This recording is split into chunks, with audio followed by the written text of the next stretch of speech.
Hello and good afternoon. I'm sitting here testing the microphone. Together. 6:30. I hope I don't move around. For everyone. So I'm be talking rubbish, and yes, now I hear myself much clearer, and I'm curious about how this will be at the end. I continue talking until Viola tells me it's fine. It's fine.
Chicken? Okay. Hello. Hi. Great.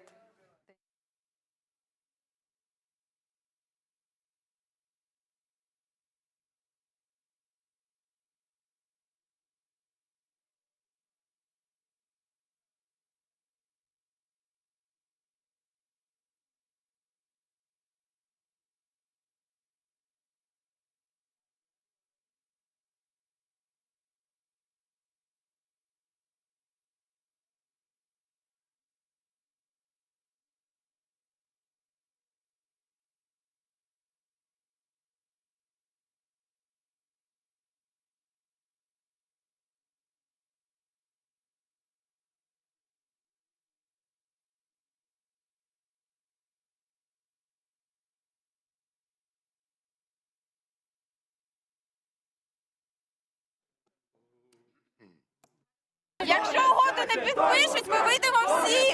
Ми будемо ночувати на Майдані, але угоду потрібно підписати. Сори. Будет все равно темно, поэтому это будет как анонимный алкоголь. Якщо угоду не підпишуть, ми вийдемо всі. Ми будемо ночувати на Майдані, але угоду потрібно підписати.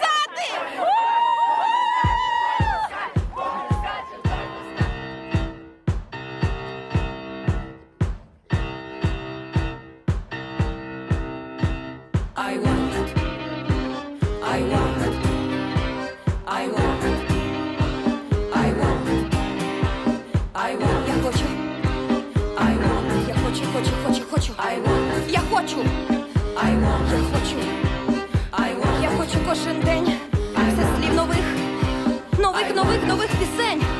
Ідей нових. Я хочу кожен час нового життя. Горіть, палать в екстазі почуття. Я хочу нових пісень. І тем нових. Я хочу. Я хочу кожен день років нових. Я хочу. Я хочу. What? No. When? Yes. Why? Because. What? No. When? Yes. Why? Because. What? No.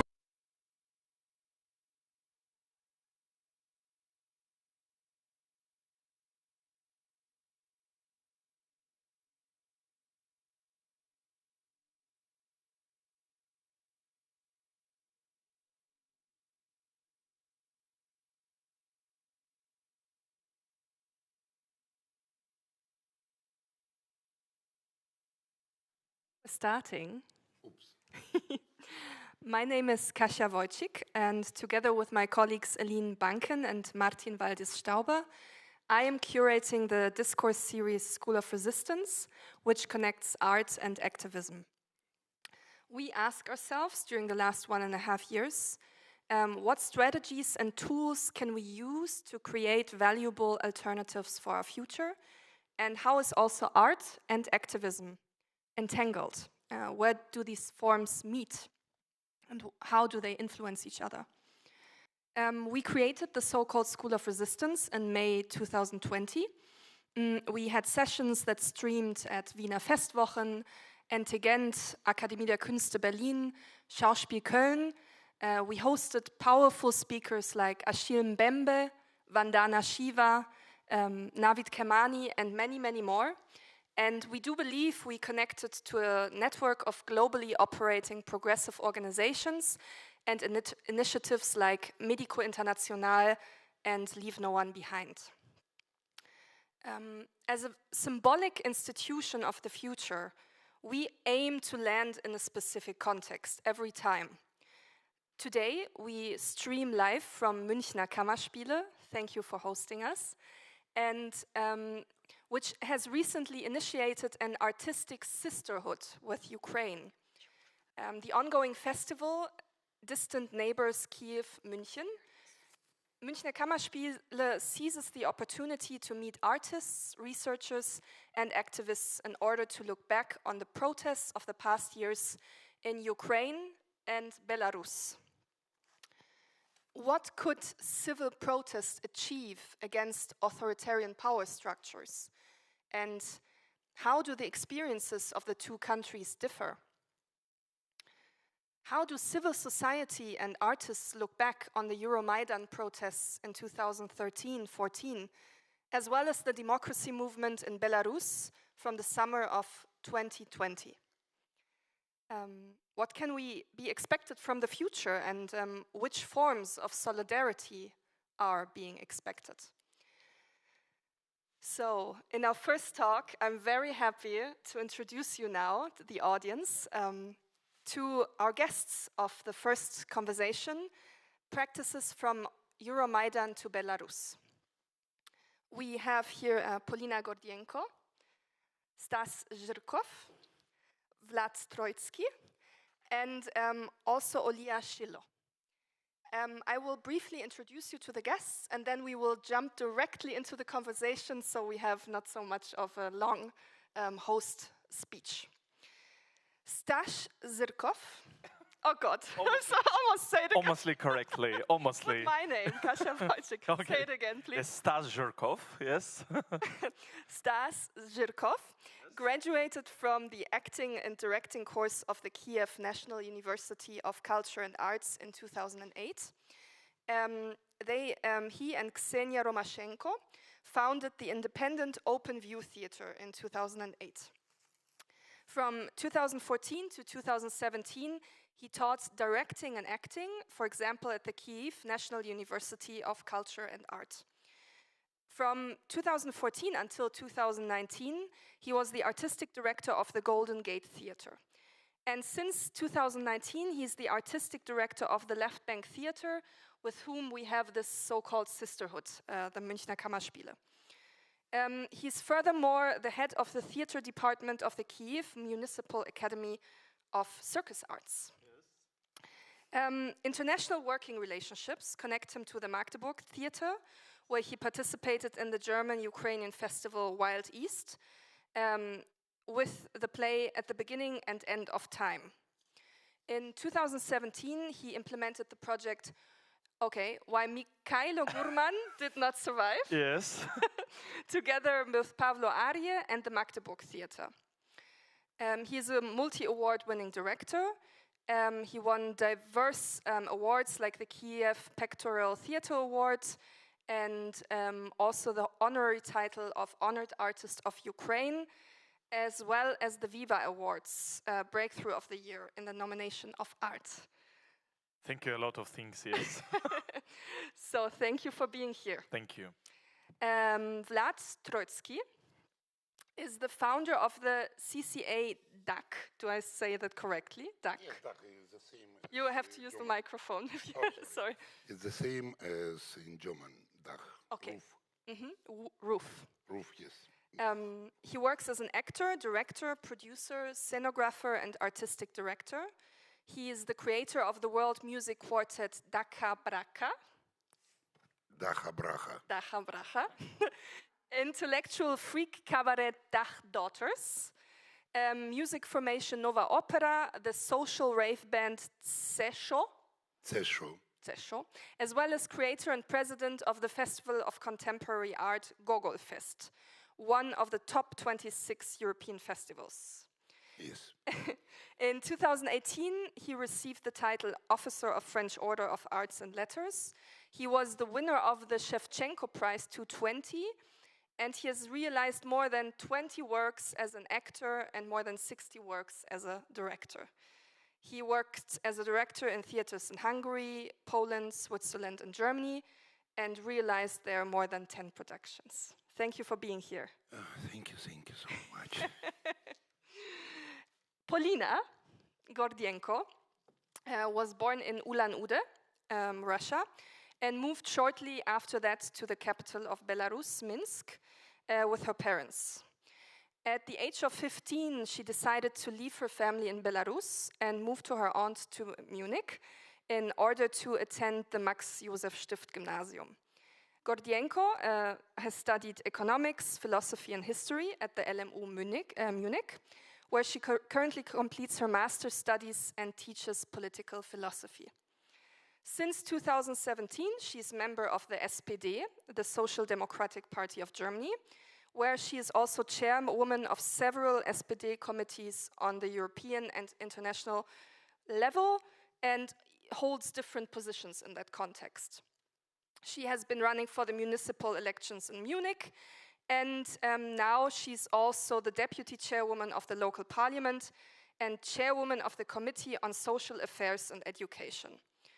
You take part in the Young Elected Politicians program by the European Committee of the Regions, where young local leaders from all European countries exchange best practices.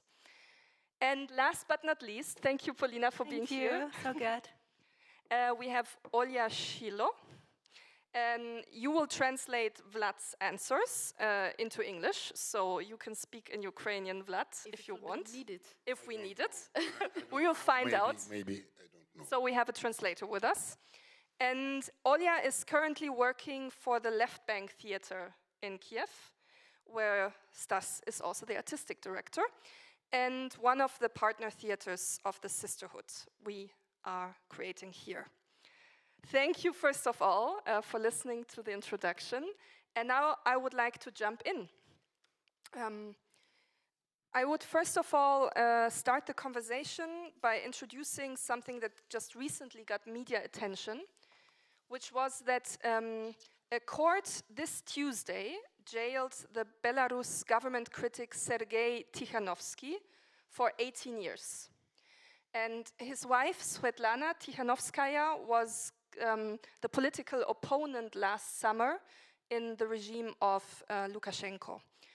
And what we experienced last summer was that around 200,000 people took the streets, probably more, of the capital. But Lukashenko's regime responded to this with a quite violent crackdown, and more than 50,000 people were jailed. You said this to me on the phone today. And thousands also brutally beaten. A lot of people have been jailed or forced into exile. One of them also a known sentence of the very famous dissident Maria Kolesnikova.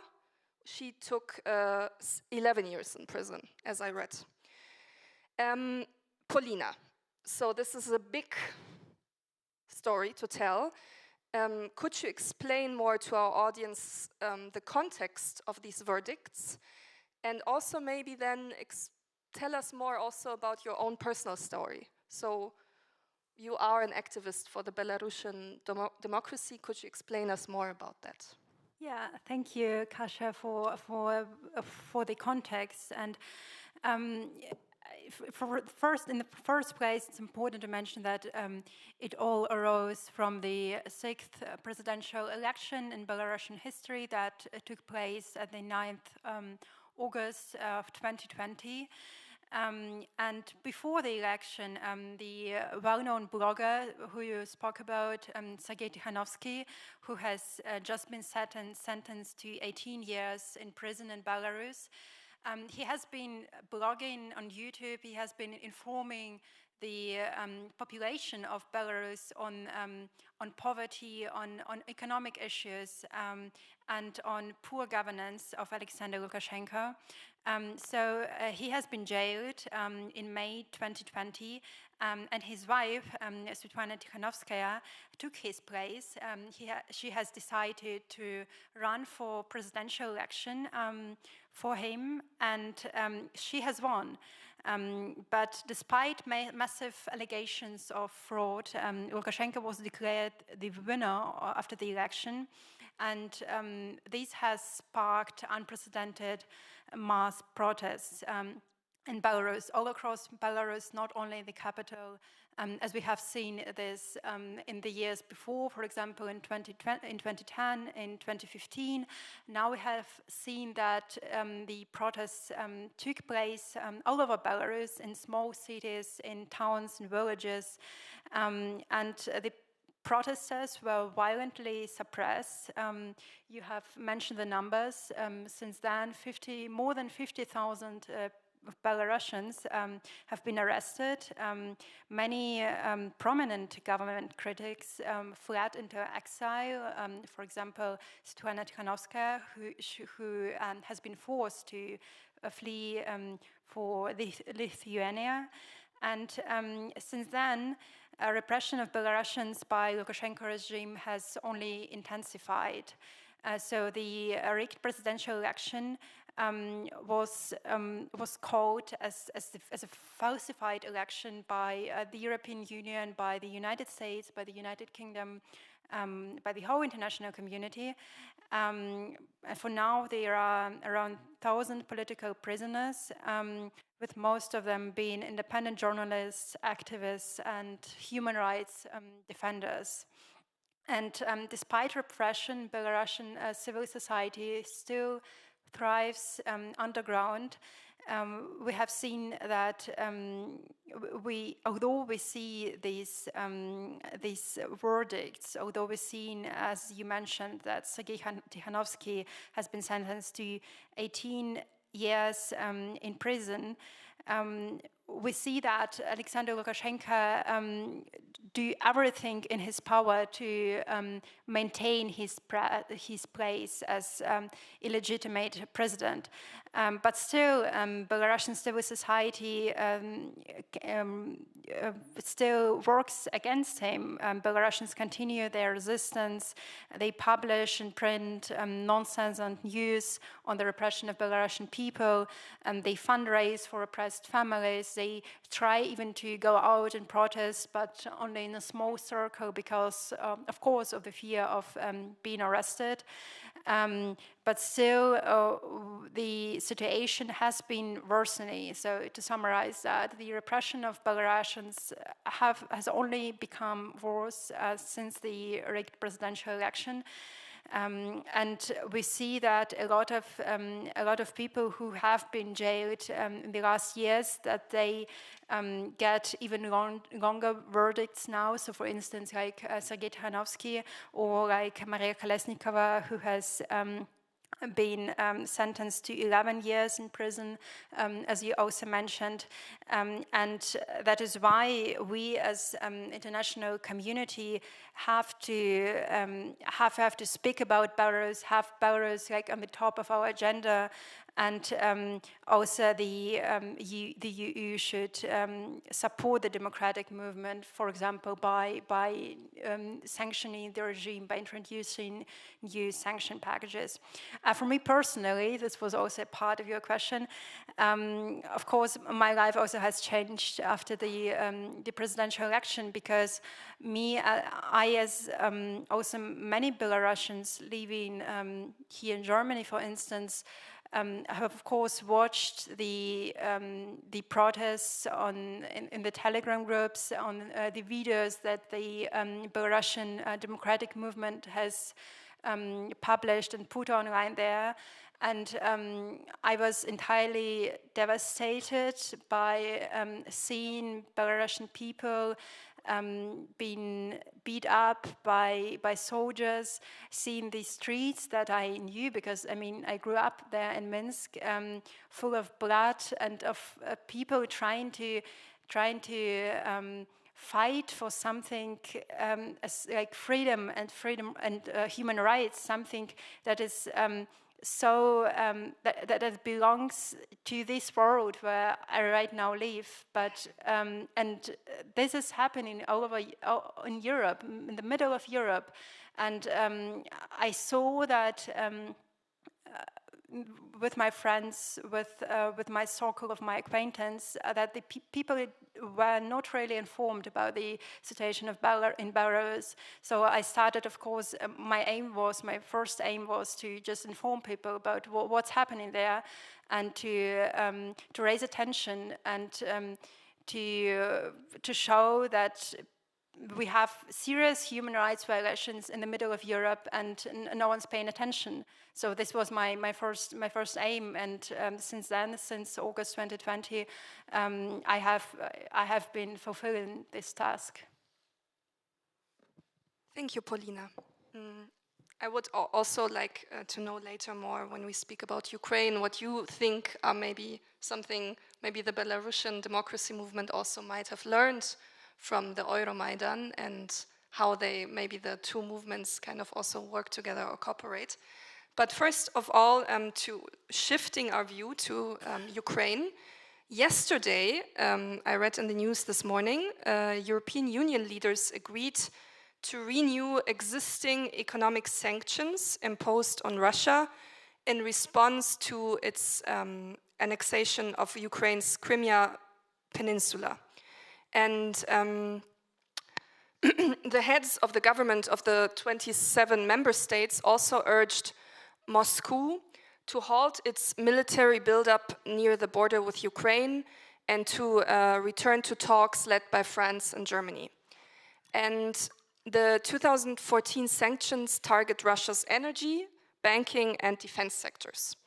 So, before we speak to the kind of about the past, about 2013, what was happening there, maybe connecting it also to what is happening to Belarus, could you give us maybe an insight, but also maybe also a feeling about the current political situation? And I'm very interested to know what are progressive forces in Ukraine saying to all of this, saying to what is happening, also to maybe reacting to what was happening yesterday.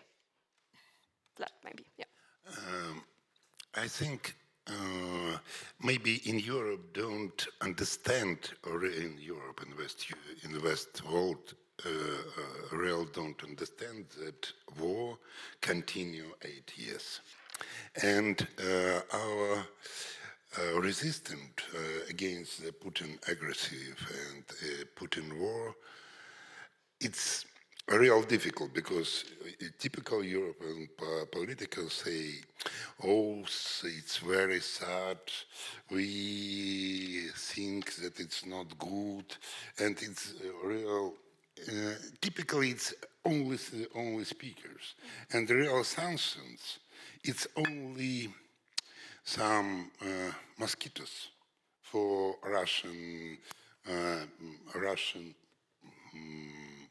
for Putin, because for him, I think as theater director, I think for him very important feeling that West leaders speak with him. But if he don't do aggress, I think, start more aggressive, nobody speak with him. And he is in poker, he do more and more stavki. Bits. But it's bluff, you know, bluff. Like maybe like cheating or putting a poker face, you know. But now we are real feeling in dangerous situation because I spoke a lot of people, not only in Kyiv, in Mariupol, in east part of Ukrainian, and feeling that war, a real great war, can start every moment. And it's not only a military war, it's energetic war. And we understand that not only Ukrainian, it's real, all world now stay as before the First World War or Second War.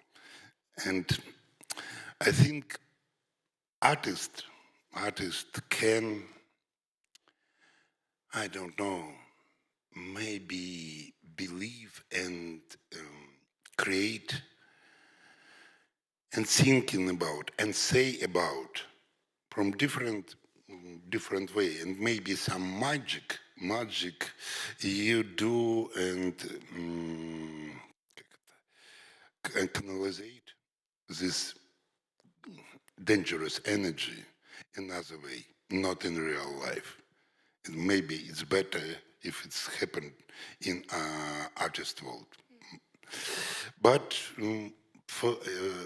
I want a little bit describe situation during the two revolution. It's Orange Revolution. It's 2-4 and 2-5, and second revolution Maidan in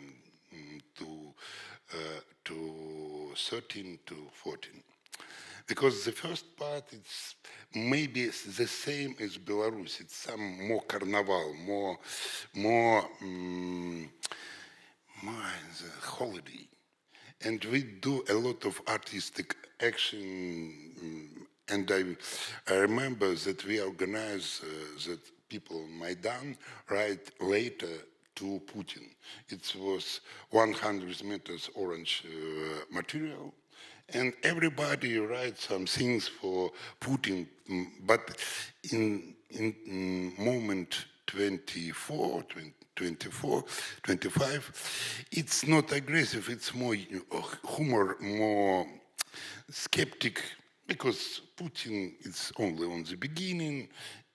We understand that it's Yanukovych, it's not Yanukovych, it's some creatura. You mean like a puppet? Creature. No, puppets, Putin. But at the beginning, we feel dangerous. But after that, it's holiday, it's carnival. Another way in 2013, because it started, at the beginning, it was also, it's funny, students, it's some people walking on the Krishchatik in Maidan, but 1st of December it started real, because OMON start aggressive. And it's different with Belarus. Ukrainian start fight back. Fight back. And it's very, and feeling in Maidan, I was all time in Maidan, and I feel as it's some pulsation, yes. Pulsation of a feeling of dangerous, sometimes tight people, and sometimes once more. And when first guy was killed, and it's not back. It's the way only... Like a turn point. We understand that we have not way back. So, but now, I think now for all Europe, for us, it's very important point of our history of human. So maybe Stas. Я буду українською, ти мені допоможеш. Я думаю, що говорити про ті революції, які відбулися, і про ту війну, яка йде вже більше 8 років, набагато важче, ніж нам здається. I think that speaking about the revolution and the war that is going already for 8 years is much harder than it seems like. І, можливо, це питання лише моєї емоційності, але я не думаю так. Maybe it's a matter of my emotionality, but it's not like that. Мені здається, що основне питання, яке в нас всіх є, це інформація. Або дезінформація. The main question that we have is the information or disinformation. І це те, про що говорив Влад. And that's what Vlad was speaking about. Про нерозуміння того, що відбувається насправді. About not realizing, not understanding what is going on actually now. І мені здається, що це не лише питання того, що це не розуміють тут. Ми самі цього не розуміємо. It's not the question that they don't understand it here, but we as Ukrainians, we don't understand it. І це наша внутрішня проблема, яка може стати нашою зовнішньою загрозою. And this is our inner problem that can be our external problem. Ми всередині не можемо домовитися про те, як діяти далі. we inside cannot come to agreement how to move on, how to act forward. Як діяти нашому парламенту, як діяти нашому президенту, як діяти нам в цій ситуації? How our president, our parliament, how we could move forward. Можливо, я трохи перескочу, але тут було питання про Білорусь. Maybe I will skip ahead, but there was a question about Belarus. І, можливо, хтось на мене образиться в цій ситуації, точніше, неможливо, а точно. Maybe someone will be offended at the situation, not maybe, but for sure. Коли відбувалася вся ситуація в Білорусі, в мене багато друзів в Білорусі, тому що я там багато працював. Я поставив 2 вистави у Мінську, багато їздив туди на фестивалі. When there was a situation in the Belarus, I had a lot of friends in Belarus. I was working, put on stage 2 performances, was going to the festivals. Постійно у всіх постах, які писали люди, які виходили на вулиці, я чув таку історію. Лише б не так, як в Україні, лише б не так, як на Майдані, лише б не так, як це відбулося у 2013-2014 роках, як в Україні. In every post of these people who were on the protest, I read one thing, not like in Ukraine, not like in Euromaidan, not like in 2013. Тоді я почав питати, а як було в Україні? So then I started asking how was in Ukraine. І мені сказали, ну, ви ж почали все громити, ви ж почали розбивати Майдан, ви ж почали розбивати магазини, і тоді Беркут, звісно, почав це все захищати, і тоді відбувся конфлікт, і тому все це сталося. So I had the answer that because you started trashing shops, streets, Maidans, and then Berkut, it's our force, they came and then it started. Я сказав, що послідовність подій була трохи іншою. I said that the line was a bit different, the storyline was a bit different. І та позиція, про яку ви говорите зараз, це позиція, яку демонструвала Росія. And the position that you are expressing now, this is position of Russia at that time. Це їх версія подій. This is their version of events. Чому і як все розпочалося? How and why everything happened. Ну і навіть якщо хтось почав крушити магазини, це не привід їх вбивати. And even if someone started trashing shops, it's not a reason to kill them. І це мій основний конфлікт з тією ситуацією, яка відбулася в Білорусі. And this is my main conflict with the situation that happened in Belarus. Я не кажу, що наш шлях єдиновірний, єдиноправильний, і ми рухаємося лише тим вірним шляхом, яким мають рухатися інші країни поруч з нами, які мають ту саму проблему у вигляді прекрасного сусіда Росії. I don't say that this is the one way that all the countries should do that are also having this neighbor, good neighbor, Russia. But I think it's the way where when you can try to understand that, yes, we have such president, which is now, and of course, he's not the best, I think. Almostly he's not the best. And I think like a lot of people didn't vote for him, of course, and I'm not voting for him, and I will not make it. But we can have this problem. We can have this problem, and we can choose almostly in a freedom. Yes, we can have such president. He's actor, he's comic. He's not actor, of course, he's comic. And all these things. But okay, it's our problem. It's our freedom to make it like this. And of course, it will be better not to have Russia near us. And not to have a war in the Donbass region or have a Crimea like our region. But of course, he's our region, but not in this moment. Unfortunately. So I don't know if you understand what I'm trying to say, but I think the information or like how it was or how it is now, it's really hardly to understand because every of us will have his own opinion and his own situation, how it was for him. And for now, yes, it's almost difficult to understand what to do. Because if we have a war, I need only my back and only my family near me, or I must make something more. So it's more difficult questions to have answer. I haven't got answer now, and I only have a lot of questions. And if we talk about Belarus, I must say that our theater make, I think, some moments. We have a reading which was made by Pavlo Ori and Tamara Trunova, The White Book of Belarus. And now we are in contact with some of the actors which I think will come to Kiev because they have a lot of problems now. So I hope we haven't got war, but я сподіваюся, нас не буде війни. I hope we will not have war, Але це лише сподівання. but it's just a hope. Thank you. You said it already.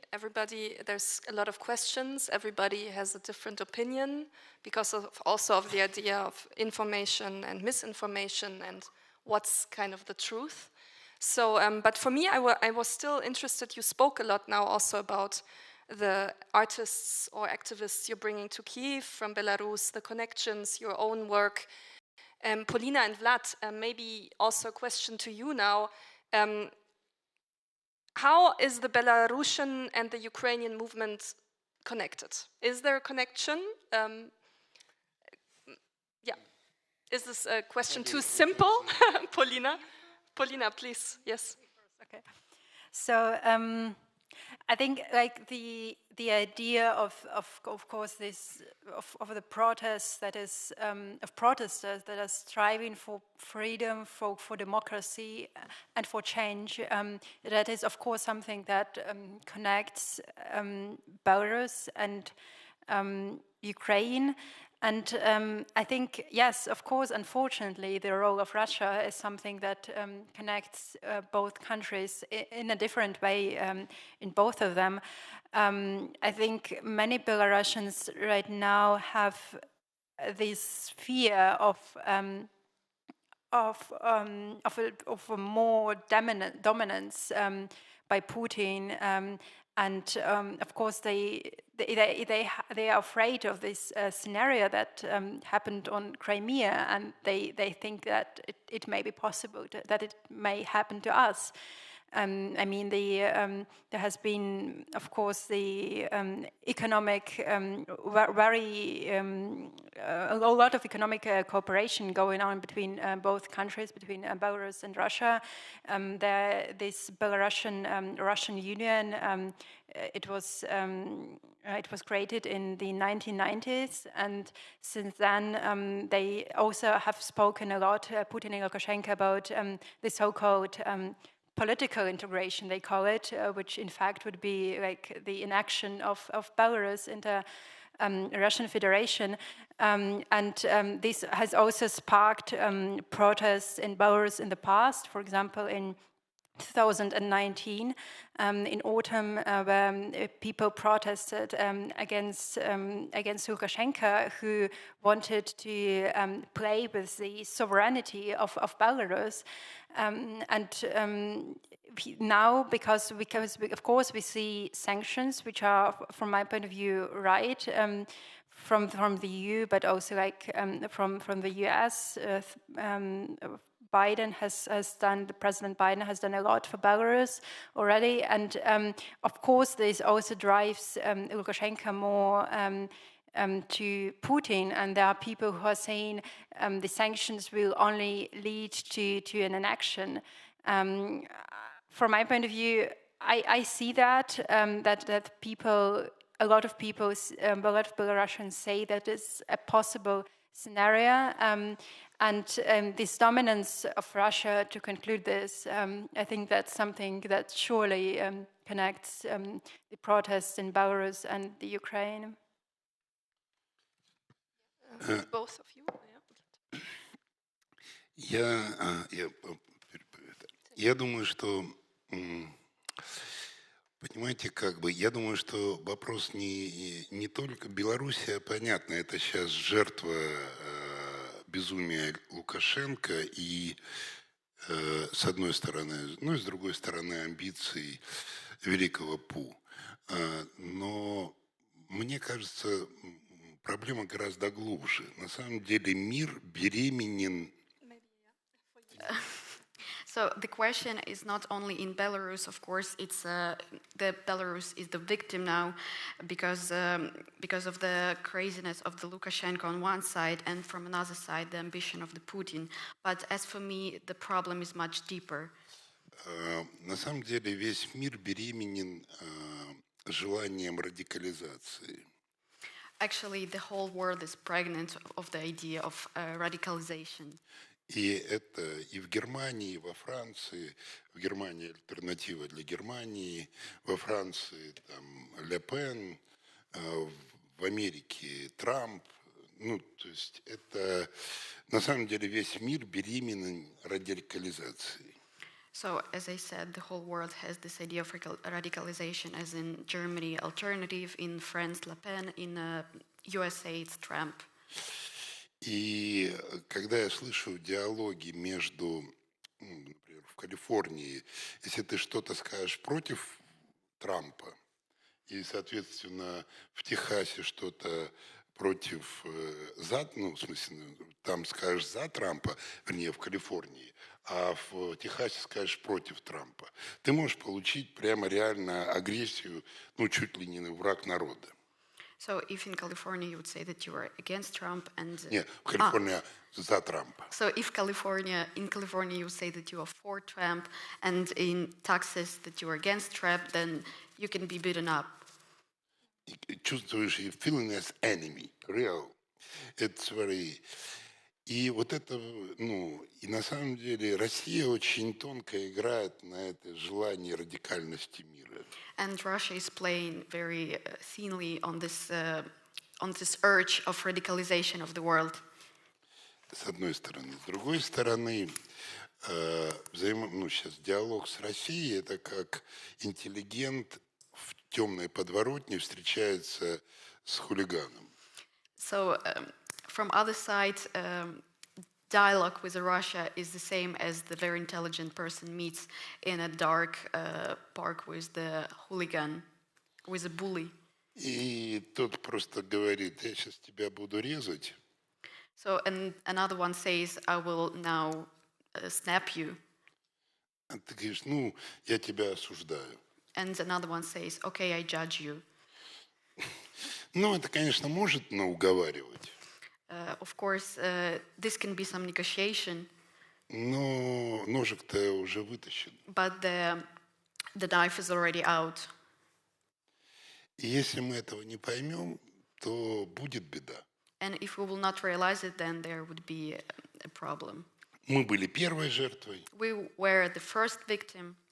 Белоруссия вторая жертва. Belarus is the second one. Но на самом деле весь мир стоит на этой грани. But actually the whole world is on the edge. Немножко скажу по поводу того, что сказал Стас. A little bit comment on what Stas said. Конечно, можно говорить, что наш президент не такой. Of course, we can say that our president is not a perfect one. Но мне кажется, это не самое удачное время осуждать президента. But I think it's not the best time to judge the president. Потому что не первый раз в истории Украины происходило такое. Там русский царь Петр. It's not the first time in Ukraine when something happened like this. The Russian Tsar сидит и ждет, пока украинцы друг друга начнут хейтить. Peter the First, who was waiting when the Ukrainians will start to hate each other. Сейчас время солидарности. Now the time of solidarity. И в этом есть мудрость и сила. And in this is the wisdom and power. Thank you.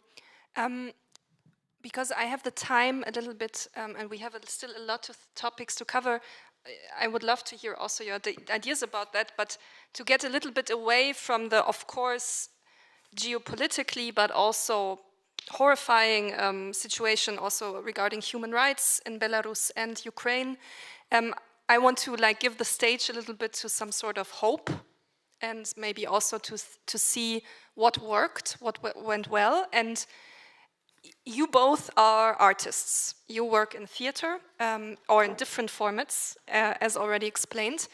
And I have here a wonderful quote of Vlad. You said, I will just read it out, Maidan was a place to say no, and now we need to create a place for yes. And because I want to ask you first, could you elaborate a little bit, because you spoke about the tense situation and also your doubts, your questions, but since 2013, I mean, we also mentioned the other revolution 10 years earlier, but since 2013, what was happening also in your own artistic practice? Or what were your networks or your practices where you think this worked somehow? Their art and politics connected? Or do you see this completely different? Or yeah, I'm just wondering your own practice. I can't say about all the theater or all the theater makers or all the art workers or something like this. I can say only about my feelings and my situation. I think it's changed a lot in how we are now in theater and how we are now presented in Europe. I had some like 5 or 6 performances around the Europe, and we have a lot of festivals now. Of course, the theme of Ukraine is now not on the top. Maybe now is,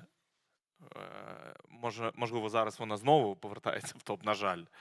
Maybe Ukraine is going back to the top again. Але мушу сказати, що, звісно, 13-14 рік дав можливість багатьом митцям зробити нові кроки. But I can say that 2013 and 14 gave the possibility to a lot of artists to make some steps. Наприклад, я знаю, що так відбувається в країнах, в яких іде війна, або відразу після війни, що з'являється багато молодих лідерів.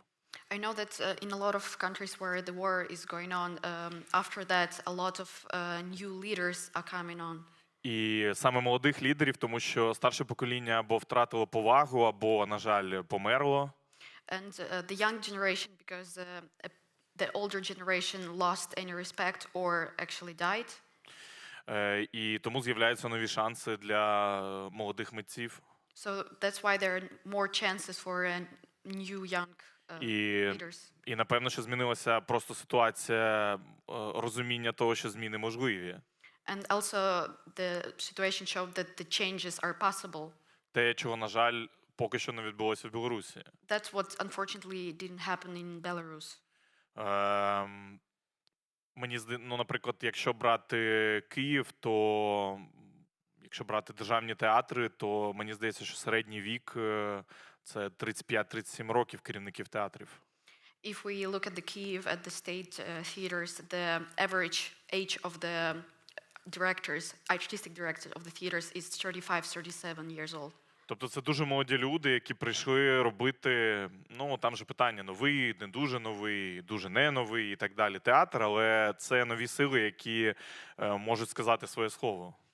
So in this generation there are people that are doing new or not new or traditional, not traditional theaters, but they came to say new word.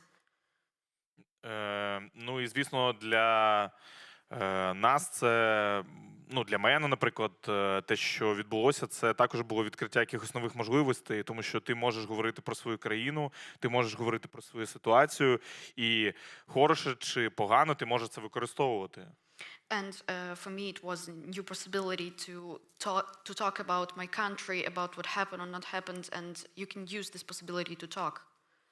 І навіть цей проект, він дає можливість нам говорити про те, що у нас відбувається зараз. Чи вийшло в нас, чи ні, це вже інше питання, але така можливість є.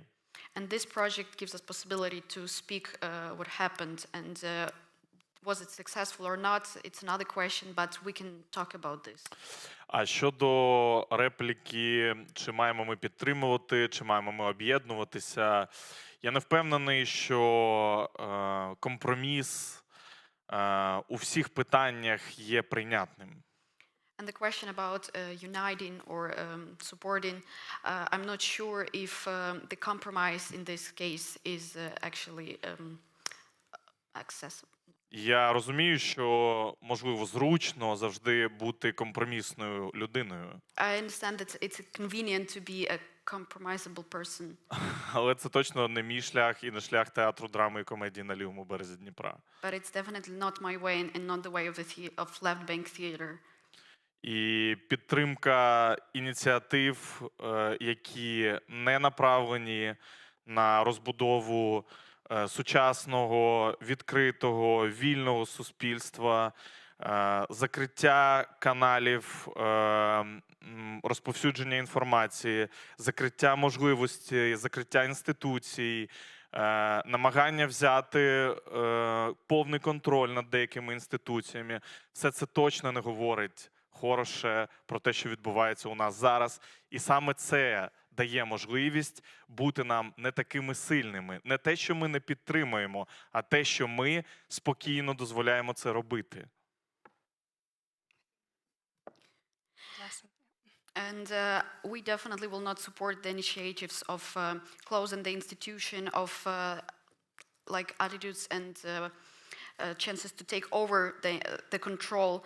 And this is not what we will support, and this is not what we want to be. Thank you. Vlad, maybe also you mentioned it before already. That was, you said the creative potential of also protest. You spoke about it, like what you did 20 years ago, or 15 years ago, and then how it changed. But what is this creative potential, and can you maybe tell us some personal stories about your work and what you see can be brought to the future in that sense, what you learned? Когда пришел Янукович к власти в 2010 году, я сделал спектакль из жизни молчаливого большинства. When the Yanukovych came to the power at 2010, I was making the performance from the life of majority. Молчаливого. Sorry, from the life of silenced majority. Да, это спектакль, который тоже объездил кучу фестивалей, но фишка этого спектакля в том, что декорация, громадная клетка. So this performance was also touring to a lot of festivals, but the scenography is actually a giant cage. И публика в первом акте сидит на клетке. And in the first act, the audience is sitting on the cage. А во втором акте внутри клетки. And in the second act, already in the cage. И чтобы они почувствовали, что такое сидеть в клетке. So they would understand and feel what is this to sit in the cage. И интересный опыт был, когда мы играли его в Германии несколько раз, во Франции, даже в России до войны играли его. So there was interesting experience when we were playing in the Germany, in France, and even in Russia they were playing it. Потому что там есть вопрос. Актеры, когда находятся вверху, обращаются к зрителям, которые сидят в клетке. Because there is an interesting question when the actors are playing on the cage, when the audience is inside the cage. Говорит, кто вы? They ask, who are you? Вы народ? Are you a people? Вас что-то объединяет? Is there something that unites you? И совершенно разная реакция в разных странах. And totally different reaction in different countries. И вот этот, на самом деле, этот спектакль, который был, ну, как бы чуть-чуть предвестником революции. And this performance was a little bit a prediction of the revolution. И в 2013 году, за 2 месяца до Майдана, And in 2013, in 2 months before the Maidan, вообще не было даже ощущения, что что-то будет. there was no feeling, no sense that something would happen. Но чувство было какое-то странное. But there was some strange feeling. И Гоголь-фест мы провели под лозунгом «Никто не даст нам избавления, ни бог, ни царь, ни герой». And Nobody give us freedom, not hero, not царь, not God. This was the slogan of the Gogol Fest that Vlad was leading, hosting. И 2 месяца спустя случился Майдан. And in 2 months, the Maidan happened. Мы делали кучу акций на Майдане. Это было чувство опасности очень серьезное. We were making a lot of some kind of performing and actions on the Maidan, and there was always the feeling of danger. И после уже Майдана, во время войны, мы тоже делали на востоке Украины много всяких перформансов. And after Maidan, already when the war was, we were making there a lot of performances on the east. И последний в этом году, в мае, в Мариуполе, Мариуполь, город, который стоит 30 километров от линии фронта. And in May of this year, in Mariupol, Mariupol is in 30 kilometers from the front of the war. Мы на трассе Мариуполь-Донецк. Донецк это уже за линией фронта. And on the highway from the Mariupol to Donetsk, Donetsk is already occupied. There is the war going on. Мы сделали перформанс «Дорога до дома». And on this highway, we made the performance called "A Road to Home." Люди, которые это смотрели, они плакали, потому что по этой дороге они ездили еще несколько лет назад, и там был их дом. And people who were watching it were crying because a few years ago they were coming on this road and they were going home. И уже нельзя. And now they can't. И мы сделали там большую инсталляцию «Древо жизни». And they made a big installation called Tree of Life. Что жить надо. That we have to live. Мы должны объединяться для того, чтобы сказать «да, Украина». We have to unite to say yes to Ukraine. Несмотря на войну, несмотря на агрессию, мы имеем силу сказать себе «да, мы есть».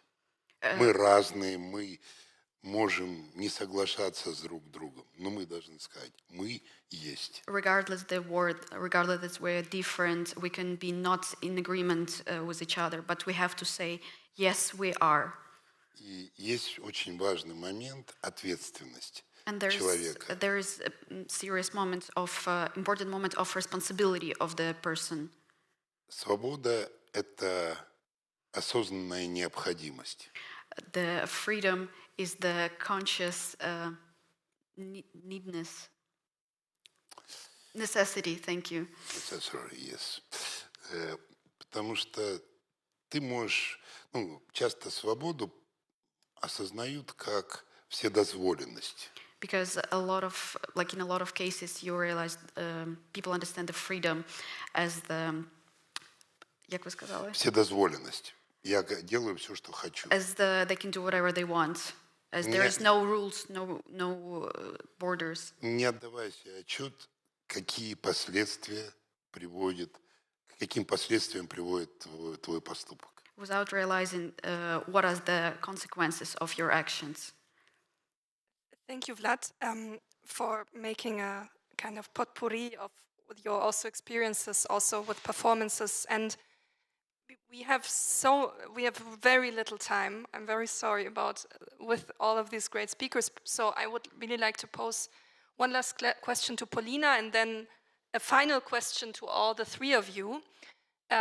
Coming back to something not so hopeful, but we see that since this summer, and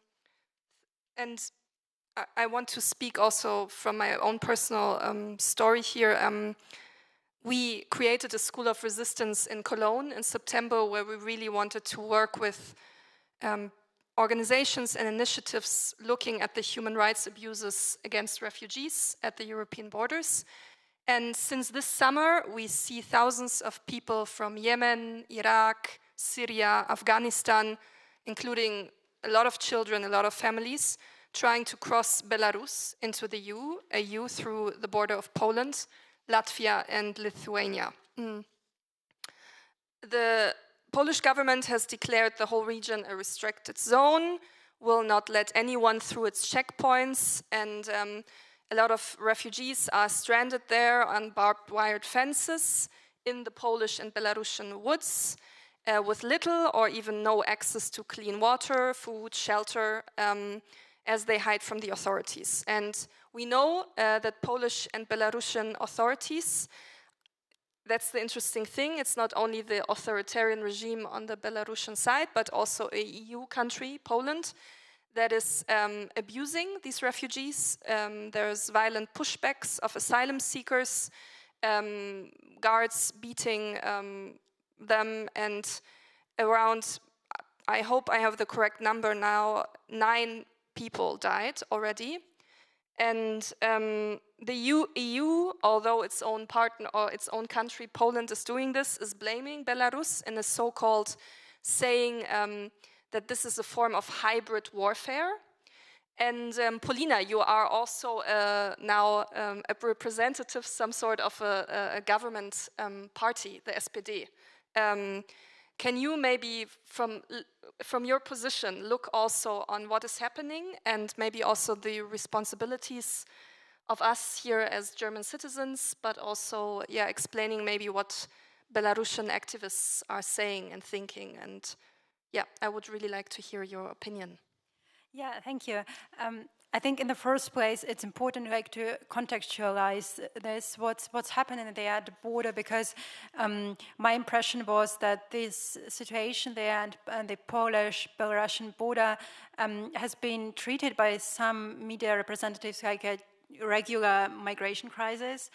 But it's actually like instrumentalization of people's lives, which is orchestrated by a state, by Belarus, by a dictator, in an attempt to deflect the attention from what's happening in Belarus, from the repression of Belarusians that I just spoke about. So this all, as you said, began in summer, because I think many of the listeners would surely remember the forced and the unlawful landing of the Ryanair flight in Minsk, Belarus. That was at the end of May this year. Lukashenko organized this in order to capture an independent journalist, Roman Protasevich, who was sitting on this flight.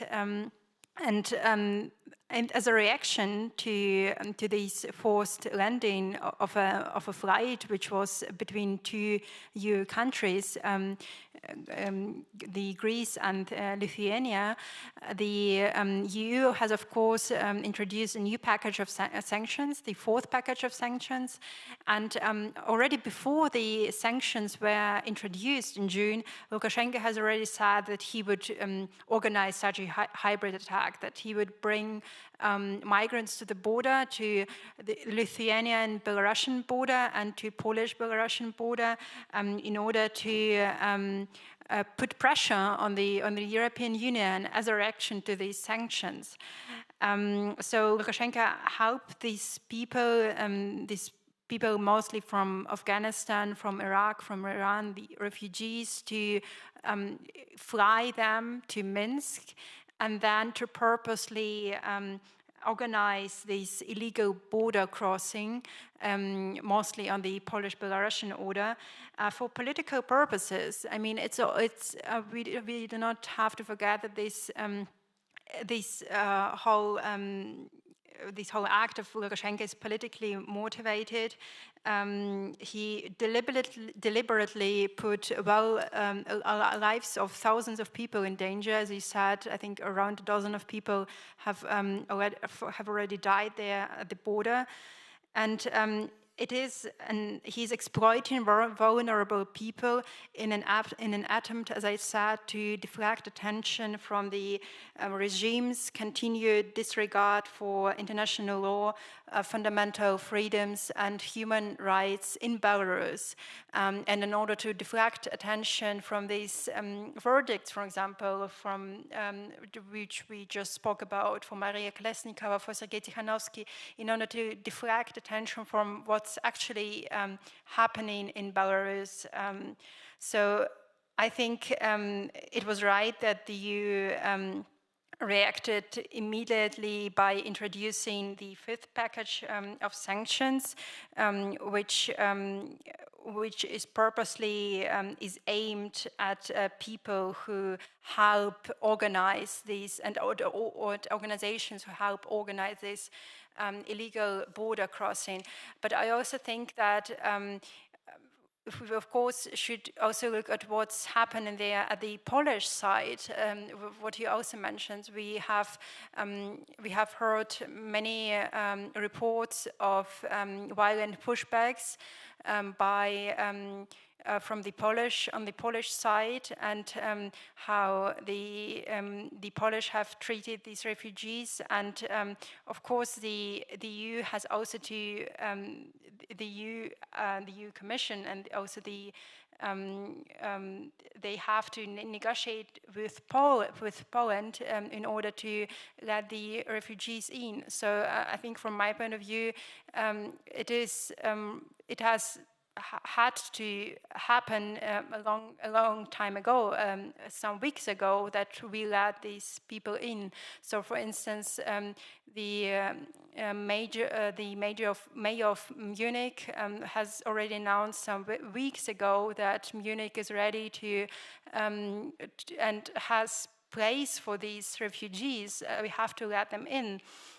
But I think we also, when speaking of this situation, we do not have to forget that Lukashenko is, by doing that, storing up a crisis at the EU external border. So I think that is why this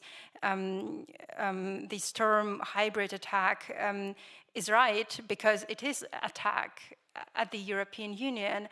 And I think the EU has to act on this. I think they have to widen up sanctions. I have met Sultana Tikhanovskaya a few weeks ago, and she has just reported about how these sanctions that are already in place, how they still have a lot of loopholes in them, so that organizations and Lukashenko himself can just easily go around and still do his stuff and still put people's lives in danger, and of course oppress the Belarusian people in the country itself.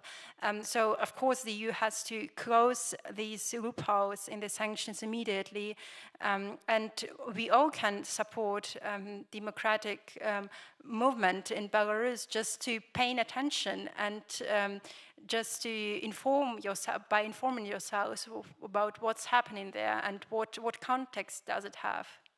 Thank you. You beautifully went to my last question already, and I know it's hard, it's complicated, it's a lot, but I both ask the three of you now 2 to 3 sentences for my last question. Very what's shortly, but also precisely, to tell our audience that is watching around the world what could be done.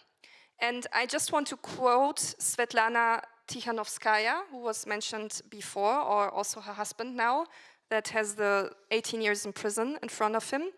She wrote this open letter that was published in several international newsletters this summer. And she wrote, "Every little act of support is important. Writing letters to the political prisoners, helping financially, talking about Belarus in the media, making your country's leadership aware of the issue, rejecting the regime's propaganda. For Belarus to be successful, international support is crucial." So, 3 sentences.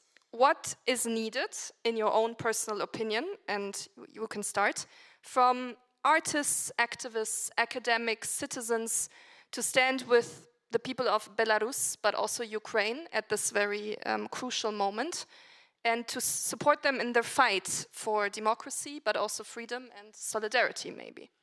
3 sentences. Okay, I'll try. I think it's really needly to understand who is the enemy now, because we are we started from this, that European people and European politics started to think, started to not understand, starting to show that they are not understand who is the real enemy in this question. But all we know who is the real enemy.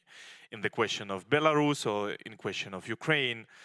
So our task, like theater makers, is continue to talk about our situation, making co-productions, starting to come back to Europe and to make a lot of productions, a lot of performances, a lot of actions, which will be here in Germany, in Lithuania, in other European countries.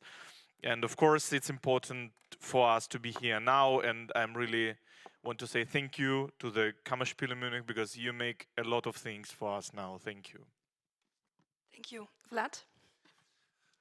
And Olina also. You can also, please, I also want to hear your opinion on that if you want. Очень важно дать гимн жизни. It's very important to give the anthem of the life. Потому что можно говорить, конечно, о сопротивлении войне, но если нет жизни и любви, то за что воюем?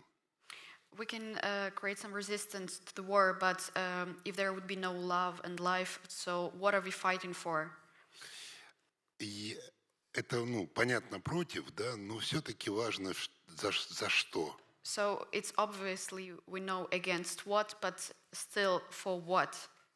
И к белорусским друзьям, которые сейчас чувствуют себя под бетонной плитой, and to Belarusian friends who feel in themselves now as under the concrete floor.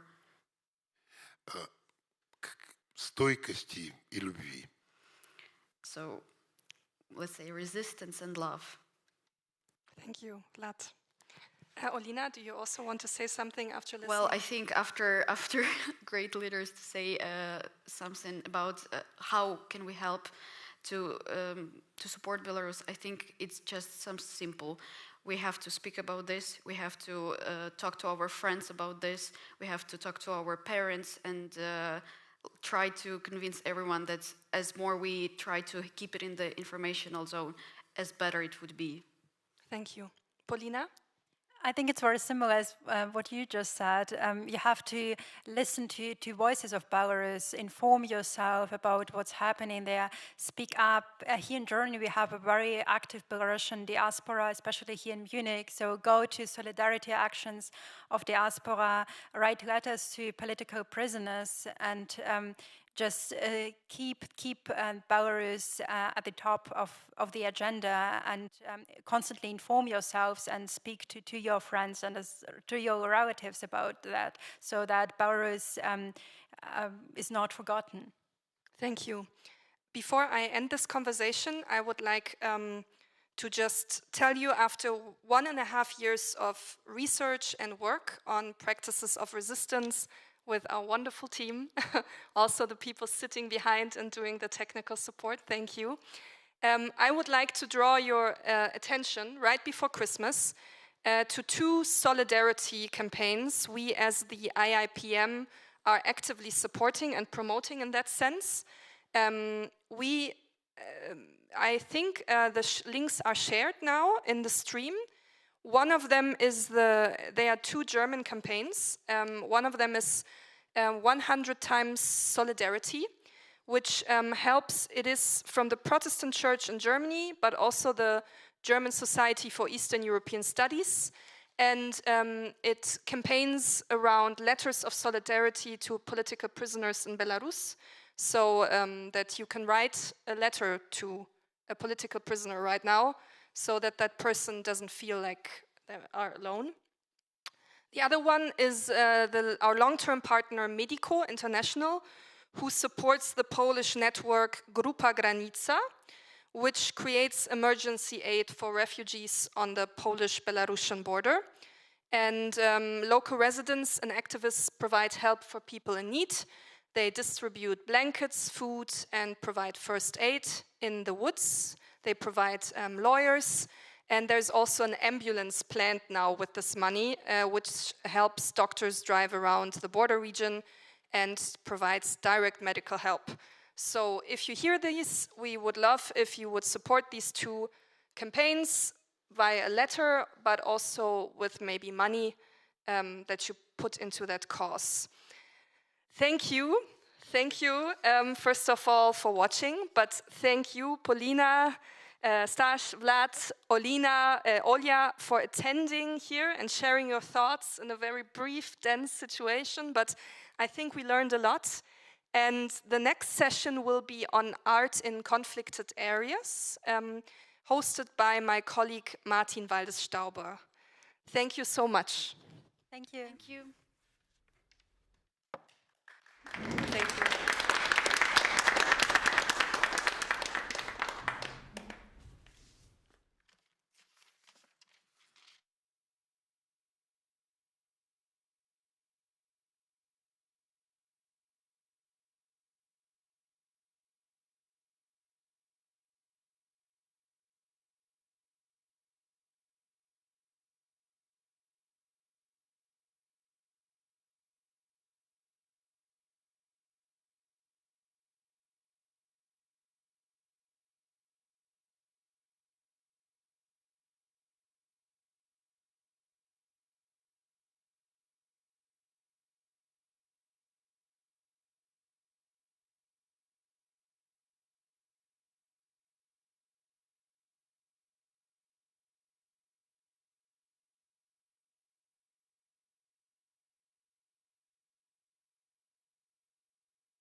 How do we do that?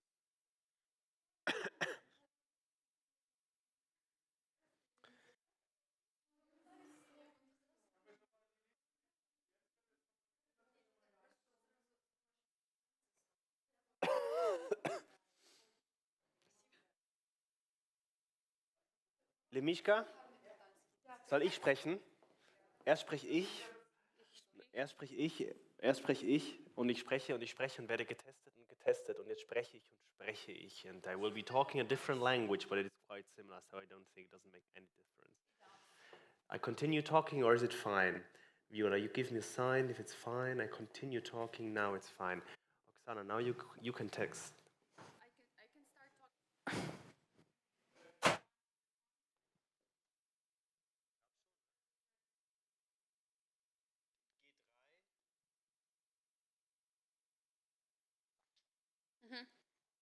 I started talking, and I will be talking like this more or less. Sometimes I can start singing to make stuff more beautiful. Thank you.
I'm here.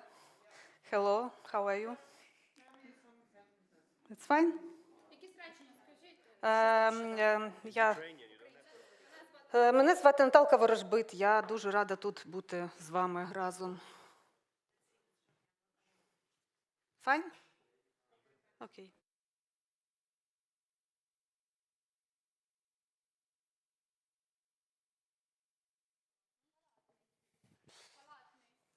Andriy Palatny, Natalia Worożbit und Oksana Lemischka. Und Oksana.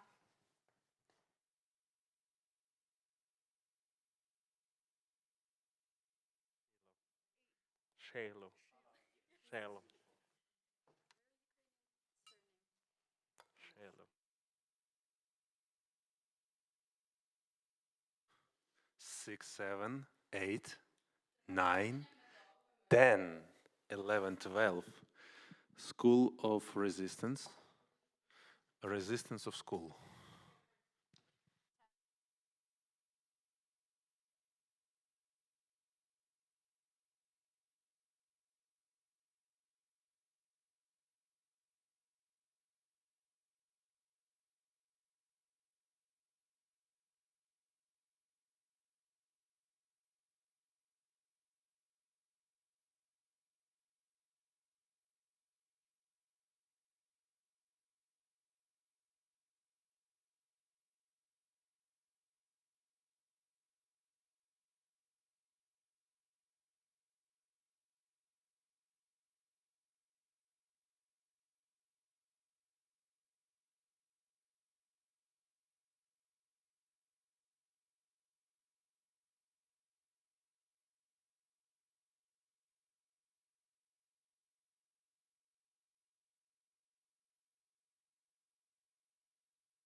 Якщо угоду не підпишуть, ми вийдемо всі. Ми будемо ночувати на Майдані, але угоду потрібно підписати.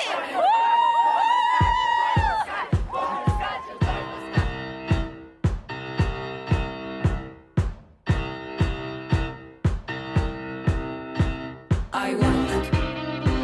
I want it. I want it. I want it. I want it. Я хочу. I want it. Я хочу. I want it. Я хочу. I want Я it. хочу. I want Я it. хочу кожен день. Все слів нових пісень. Ідей нових. I want Я хочу кожен час нового життя. I want Горіть, палать в екстазі почуття. Я хочу нових пісень. І тем нових. Я хочу.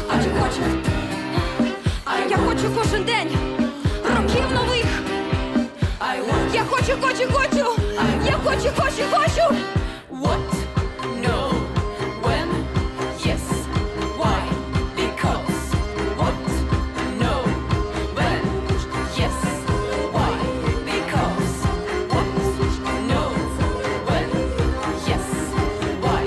Because. What? No. When? Yes. Why? Because. What? No. When? Yes. Why? Because.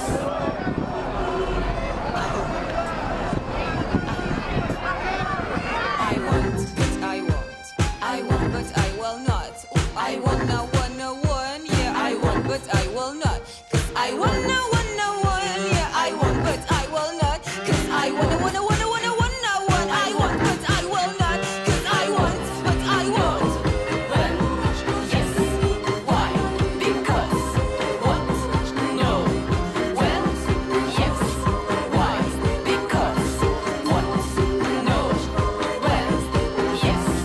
Хочеться казки, хочеться тиші, галаси, сурми, виснажили мозок, серце, моє ледве дише, ніби йому дали 100 різок.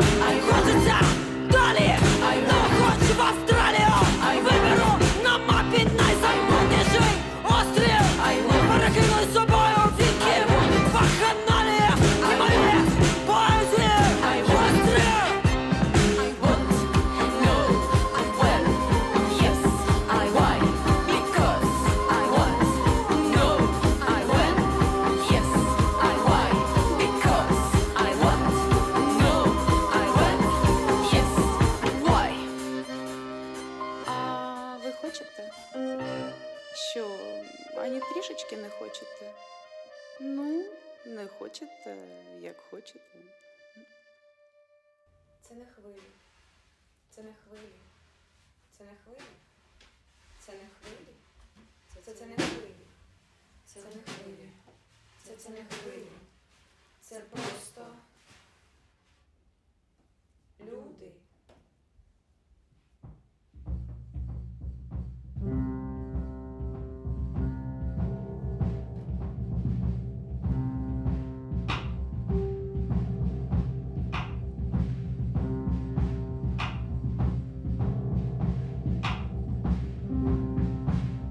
Ці гранітні грудневі груди,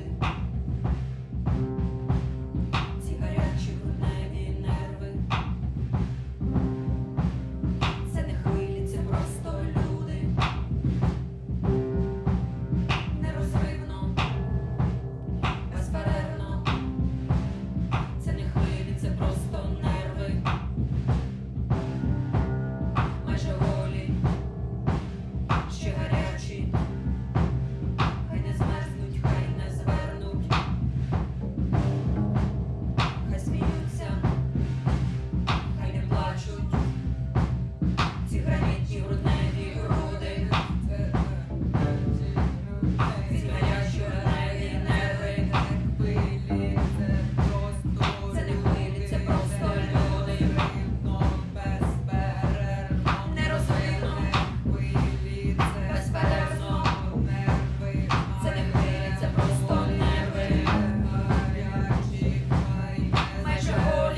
friends, artist friends, researchers from Ukraine, Andriy Palatny, Oksana Lemishka, Natalia Vorozhvit, and Olya Shilo.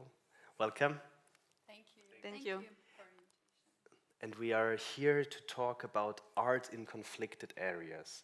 Perhaps before that, a couple of words on the School of Resistance. The School of Resistance is a series of conversations. It is a network, a global network, which tries to bring together artists, researchers, and activists worldwide, and is being curated by my colleague Kasia Wojcik and Elin Banken from NTGent and myself. And from time to time, this online series, which is streamed with many partners around the globe, we try to land in specific contexts. And today we find ourselves in Münchner Kammerspiele in Munich, in Germany. And the reason is that Münchner Kammerspiele just started an artistic sisterhood with Ukraine. And in this framework this week there is an ongoing festival. Many of you are participating also artistically in this festival, Distant Neighbors Kyiv-Munich, and we are happy that the IIPM Milo Rau joined efforts and is co-hosting here with us the School of Resistance in order to spark this conversation about art in conflicted areas. Perhaps some words to myself. My name is Martin Stauber. I'm both a dramaturg here in Münchner Kammerspiele and in charge of the Sisterhood with Kyiv, but I'm also a member of IIPM in the framework of the School of Resistance. It's a pleasure for me to introduce all of you. I will start here on my left with Andriy Palatny. Andriy, you're an actor, project manager, curator, and producer. And since 2010, you work as an actor and project manager at the Center of Contemporary Arts, Dach. Since 2016, you curate theater performance, performing art residency programs, international relationships in the multidisciplinary Festival of Contemporary Art, Gogol Fest, across Ukraine. And from 2019 until 2020, you were an advisor to the Minister of Culture, Youth and Sports of Ukraine on these issues of arts. And in the positions in Dach, but also in Gogol Fest, you also join international groups like the ETC, European Theatre Convention, and the European Association of Festivals. And quite interesting for us in this context is that in 2021, this year, you curated the festival laboratory of the actual theatre iStage and the marathon of international residencies within the cultural capital of Mariupol this year. So that's a quite interesting place also in Ukraine and for your artistic activities, about which we can talk later on. To my left, Oksana Lemishka. It's a pleasure to meet you again. Your academic training was both in Ukraine and in the UK, and that's also where we met some years ago and where I learned a lot about Ukraine, and that might be one of the reasons that we are all sitting here today. From there on, you returned to Ukraine and you've been working on many, many interesting and relevant things. For instance, you led the implementation of the Social Cohesion and Reconciliation Index score in Ukraine, and you're working as a freelance researcher on the mediascape of Ukraine together with the ARENA program. That's a joint effort of the LSE in London and the Johns Hopkins University in the US. And you have been advising the country strategies for US aid and UN programs in Ukraine for the Ministry of Culture and Information Policy of Ukraine, the Ministry of Reintegration of the Temporarily Occupied Territories of Ukraine, and other stakeholders. And also you are, similar to Andriy, engaged in artistic activities outside the centers, for instance, in your hometown, Ternopil. That's correct.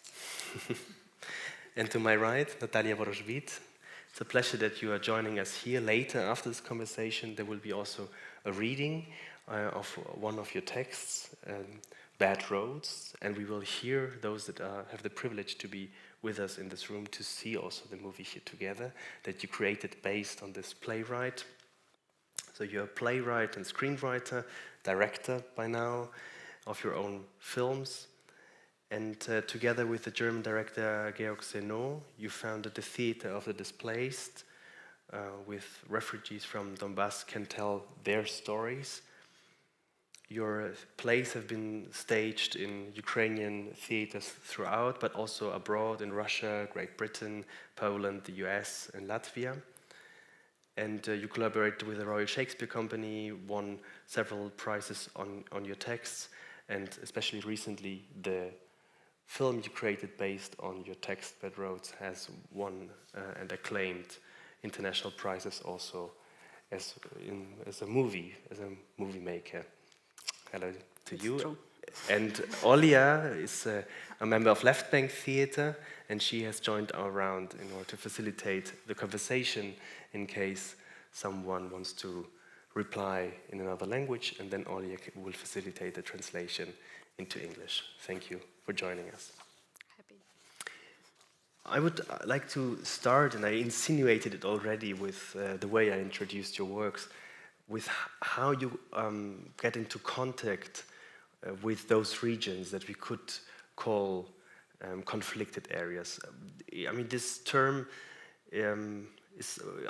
we picked it also because the IIPM, Milo Rau, has a long-standing experience of going into environments that are not as easy, and where the infrastructure that we as theater makers are used to have around is lacking. But probably the stories and the people in these environments are those that we actually want to engage with for the art we are doing. So perhaps to all of you, and Andrei, perhaps you might start, what does it mean to go to such environments? Thank you for this question, and thank you for introduction. It's an honor to collaborate in this way, and from my point of view, School of Resistance, absolutely very interesting, unique format. And it's our first experience to deal with it, try to build dialogue.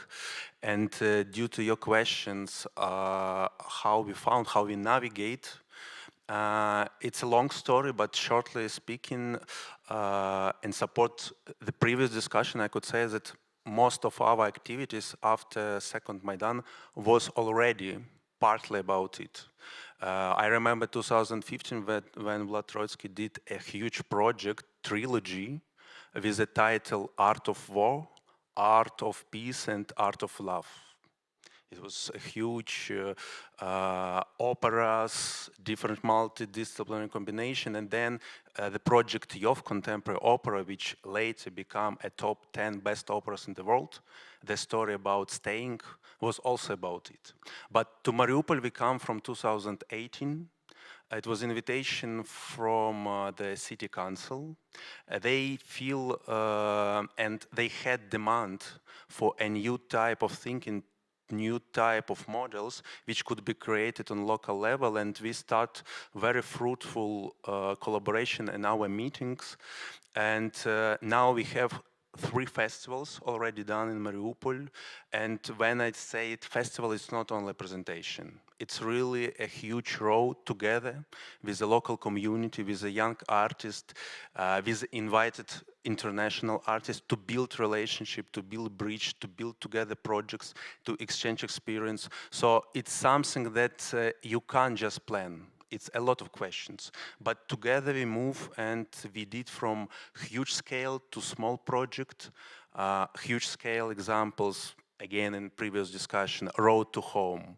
On the road, on the highway, 30 kilometers from the city, 40 kilometers to occupied territory. It's a real big, even social ritual, which has been united a lot of quantity of people due to thoughts, who we are, in which direction we go, what we choose, what our mission. This a symbol of tree of life, a real installation that now is a new magnet, a new touristic even magnet. People come to see, to be there. It's something that we try to do. Previous year it was 1 kilometer in the sea, a big opera Nero, exactly in a ship factory, with again a lot of artists involved. More than 50 young artists were involved.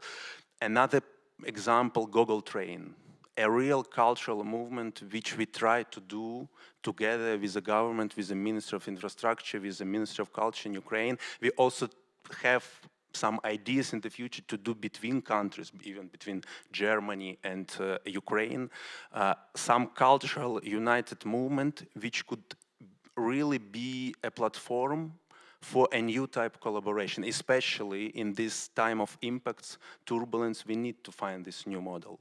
And if we talk about youth, we really, during this year, invest a lot in it. This year was first time testing a new model of big cultural and small cultural capitals in Ukraine, some analogies that you have in European Union. And in the frame of a big cultural, we did 4 international residencies, which means that 4 young directors were invited, and they work on a local level. They create absolutely different formats of performances, which hopefully will be a new repertoire, a new energy in the also example in the house of a foreigner house of Soviet Union, House of Culture, which now revitalized in the process of revitalization of a really contemporary multidisciplinary center. And this is everything happened in Mariupol. So this story absolutely unique, even in the frame of Ukraine. And Startup Gogol Fest, the festival that we do in Mariupol, 2 years ago received a top 5 the most actual festivals in Europe. I think also due to this approach, due to this technological relation building in the society, and shortly, yes, this is what we try to do. We try to build bridges, not walls. Thank you. Oksana, you move a lot across Ukraine as a researcher, also to the eastern parts of the country. Perhaps you can briefly, for our international audience, depict why Mariupol is such an interesting and important place, and also your experience. What does it mean to engage in these regions and areas, in these conflicted territories? Thank you, Martin. It's an easy question to start with, because this is my direct job to do. For those who are new to the context, I would like to say that there is Ukraine, and there is a small bit of occupied territories in the east of Ukraine. And now currently the border is sealed there, so you can't cross as easily as you could. We call them, there is this correct UN-approved name, non-government controlled areas of Ukraine, briefly NGCA. So if I mention NGCA, you know I'm talking about those territories that are not controlled in that. So my job is, I'm a sociologist, and I talked to Ukrainians for the last 6 years. And I talked to more than 50,000 of Ukrainians. With SCORE, I was an ex-lead of a big company measuring different components. We measured 200 indicators. We measured well-being of Ukrainians, what they think, what they do, how they behave, do they feel home, do they feel happy. You can imagine every question in your head was measured by us. And we also did ask some of the questions in the non-government controlled areas. So basically now I'm a freelance researcher, but we continue to have focus groups and surveys in non-government controlled areas and also government controlled areas. And my job is first to architect this knowledge and to architect the questions themselves, but also to make sure that the information we collect goes directly into either artistic performances or strategies for ministry, etc. Why Mariupol is an important city, Martin, and to ask you to answer this question, we have a road there. It used to take 18 hours by train to get to Mariupol from Kyiv to Mariupol. It is indeed a non-occupied city, 30 kilometers from the occupied territory. That is been renewed with a new road leading to that. That's why the symbolic meaning of the road to home was established there, and that's why I think people talk about it, because you can reach it, and it's like one of the capitals of eastern Ukraine now, and everything else is occupied.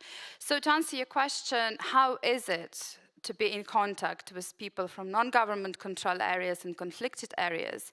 I would like just to briefly say that there is not so much of a difference between people if you dig deeper to basic needs and leave politics out. But I think I will dwell on it a little bit later. I see you have lots of questions, so we'll keep some answers. Well, it's more notes. I'm not sure it's all questions. Fine.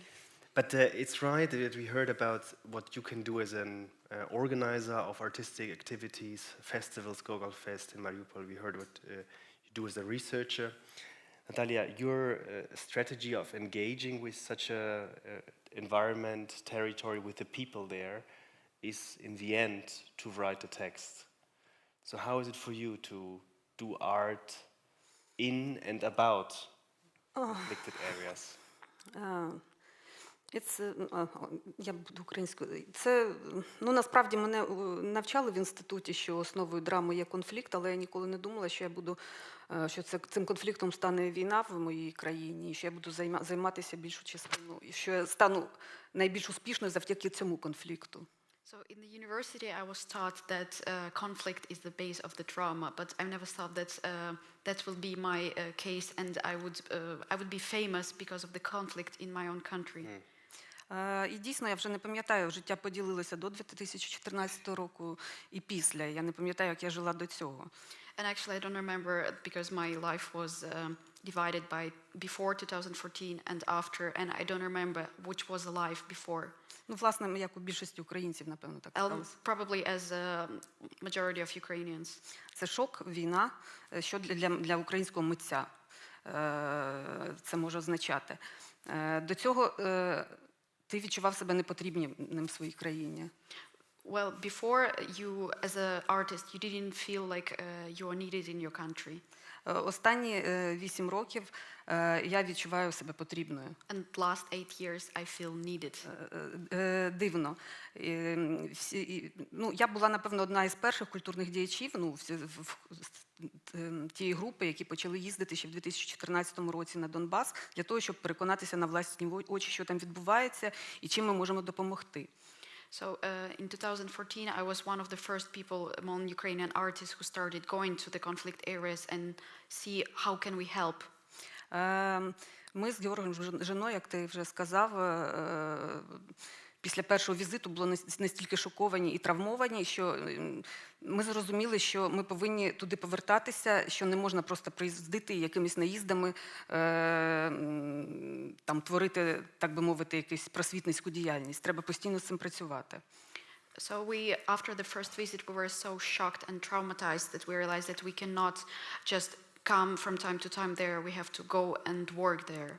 Ми багато працювали з підлітками, ми багато працювали з військовими, з переселенцями, робили документальні вистави, отримували дуже багато фідбеків від людей, яким треба було виговоритися. So we were working with the teenagers, with the soldiers, with displaced people, and we were making the documental performances, and we realized that people use it to actually talk out. Паралельно я писала кіносценарій, мені замовили про бої в Донецькому аеропорту. And I was being ordered to write the play, the fights in Donetsk airport. В той же самий час Royal Court мені замовив п'єсу «Погані дороги» про мій особистий досвід перебування на Донбасі. And Royal Court, it's a London theater, ordered a play about the war, which was Bad Roads. І таким чином виходить, що ось 8 років я займаюся виключно темою війни. Я вже сказала, я творчо реалізуюсь таким чином. І більш того, більшість українських митців зараз стався, напевно, культурний бум, реалізується саме через цю тему. Через те, що в нас відбувається. So last 8 years I work with the topic of war, and that's how I realize myself as open myself as the artist, and probably now is a cultural boom when a lot of Ukrainian artists are being noticed by talking about war. Ніколи на Донбасі не було такої просвітницької культурної діяльності, як за ці 8 років. Ніколи діти і цивільне населення не отримували такої уваги, стільки грантів, грошей і взагалі можливостей виїжджати вчитися за кордон, в Київ. So there was not ever that much of educational and different activities. So these people never have received that many grants, attention, money, so the people could go abroad, they could go to Kyiv, they could have much more opportunities. Український кінематограф просто тепер в кожному фестивалі класу А є обов'язково українська стрічка. Такого ніколи не було до цього. So it never happened before when in each festival of the class A there was a Ukrainian movie.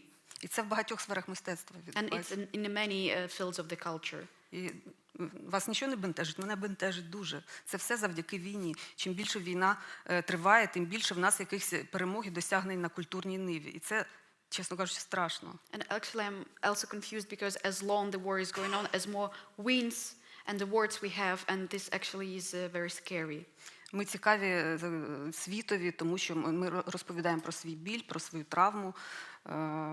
Чи будемо ми цікаві, якщо в нас все буде добре? We are interested for the world because we're talking about our traumas. But would we be interested if there would be no war? It would be peace.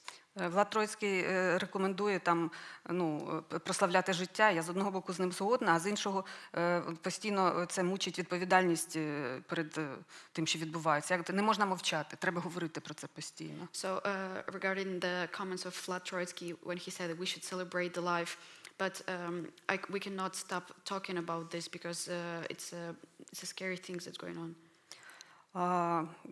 Я не знаю, в мене більше питань, ніж відповідей. I have more questions than answers. Я б хотіла, щоб Україна була відома за рахунок своєї перспективності, якоїсь дійсно якихось інших речей, а не війни, тому що війна стала пальним для митців українських. Я краще, в мене не буде натхнення, я не буду працювати, ніж відбувається те, що зараз відбувається. So the war became kind of a fuel for the artists, and Ukraine is famous because of that. But I would rather to not have any inspiration than to see what is going on now. I also hope that at the end of the conversations we have more questions and answers. I also think that those conversations are the most fruitful ones. And it's very interesting what you're saying, and I would perhaps, Oksana, lead to you, because what you're saying is that there is an external demand for stories about the war, that the international community is also feeding that the culture industry that produces these kind of images and these kinds of stories. But how is it within Ukraine? What does it mean that there's a constant production also on the artistic level of these kind of images, narrations, and so on? People don't watch in Ukraine this type of art. They try to avoid it mostly. I will be very honest with you. For me, last year was a revelation myself as a sociologist, as a researcher. We were asking people different questions in focus groups. And we had this question about happiness, about your future, etc. What do you like to watch, etc., etc. And we thought this will be an easy questions for Ukrainians to answer. You know, like a warm-up question. So what do you dream of? And we found out that that's the problem. Which dates back probably to Soviet mechanisms of cleaning the identity out of a person, of banning creativity as it is, and subjectivity of an individual was vanished, and it needs generations probably to be restored. People fail to answer what they want from themselves and how they see their lives. So we see this individual trauma of not being responsible to be responsible for your own life, which translates into the responsibility for your community. This is one thing. I was shocked myself. And once Boris Hudak, who is also a Catholic leader and a doctorate at Harvard University, was asked the very same question, why Ukraine always has to fight for freedom. And he answered that because on an individual level, we do not fight for our own freedom. And this is where the potential of internal art lies in. When you ask Ukrainians about their art and what they watch, it's all entertainment, comedy, light and easy things. It's all celebration of love, as was mentioned today. It's all escapism because of fatigue, higher level of depressions and higher level of anxieties, which we also measure. So I think we discussed yesterday in the canteen actually with you that there should be two streams of art. One art which is telling Ukrainian story and archiving it for the international audiences, for high discussions and to reflect it as it is done by artists which are gathered today. But the other one should be healing art, should be art which helps and empowers people, which leaves you after the performance with a sense of agency and which shows you ways out and gives you hope, because this is what is lacking the most. And speaking specifically about non-government control areas, people who are deprived of everything, you ask them about politics, about would you like to be with Russia, would you like to be with Ukraine, would you like to be with EU, would you like to be... And they want normality. This is the word we heard the most. They wanted normality, they want normal lives, very often referring to back to how it was before 2014. And this is what we have to understand. Taking politics behind, we have people who are in trouble, under shelling, enclosed, shaped with propaganda, enabled to act, victims that need help right now. And I do believe that our art and culture has a great potential. If I may, just 30 seconds, a great example from my small town, how art and culture can help change communities immediately, and we don't need to change generations.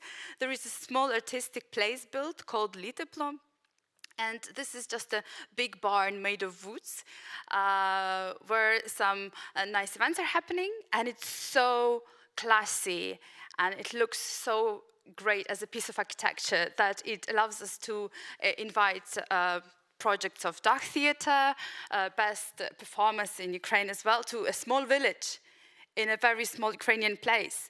And then people from the village is working in that place. And then you have a whole ecology changing just because one great building was built. So I do believe that art can help us become stronger. And answering what Natalia just said, I do want for Ukraine to boast these examples more on such events. And thank you for this question, Martin.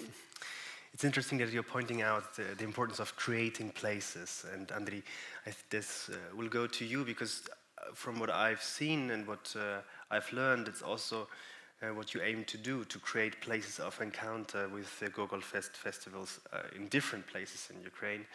And I was also wondering, so it's actually two questions: how do you do this creation of places? And the second is what Oksana was referring to, that there are two streams of programming.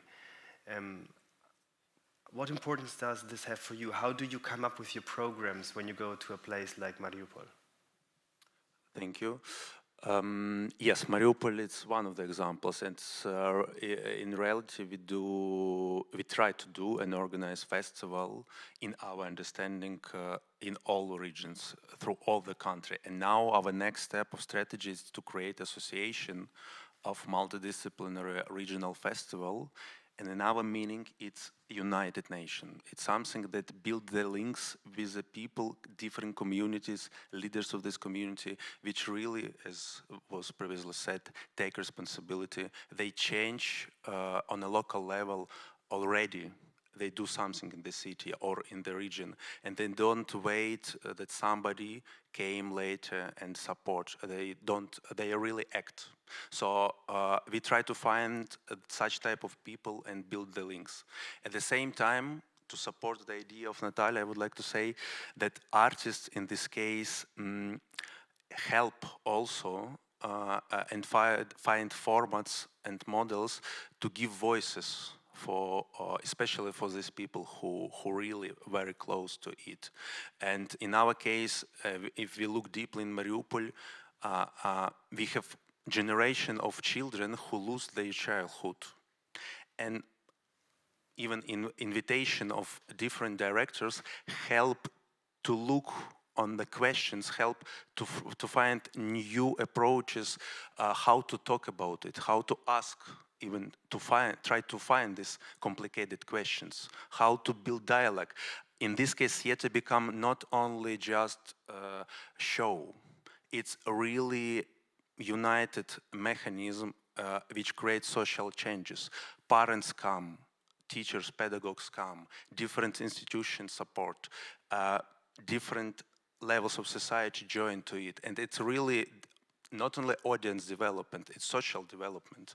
And we in Mariupol, we could look at very concrete, but it's happened also in other cities like Kharkiv or Kherson, even Odessa, Mykolaiv, or western part of Ukraine. So these changes, these islands, which we called places of power, which we try to find in our country, places of power, places where you could really, your small native land, and from this small native land you could build the whole country.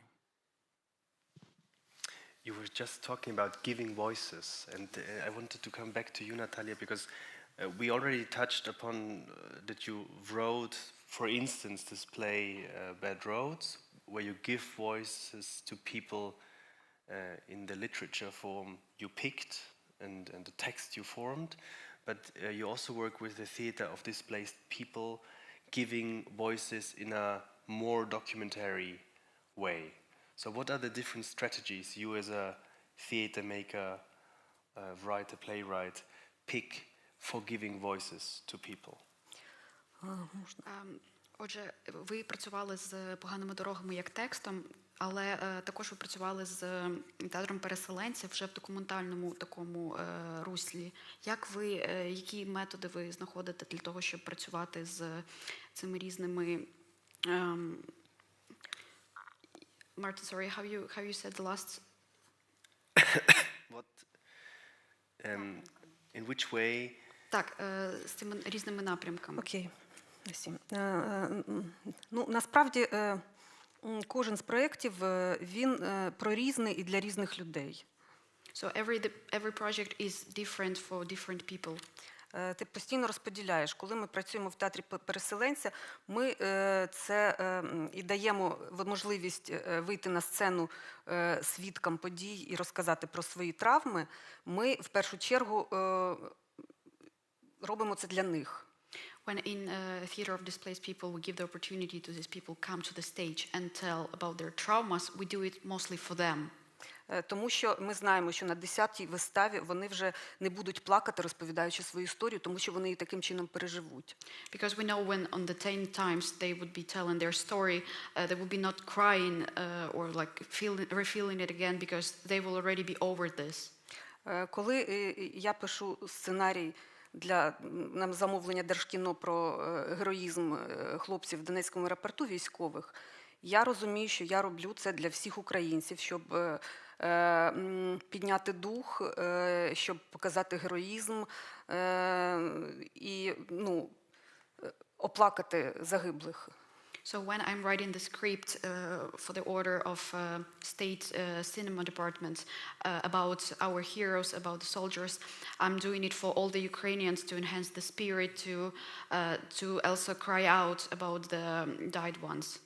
Коли я працюю над поганими дорогами, то я роблю це для себе, тому що я пропрацьовую власну травму, яку я отримала під час цієї роботи над рештою проєктів.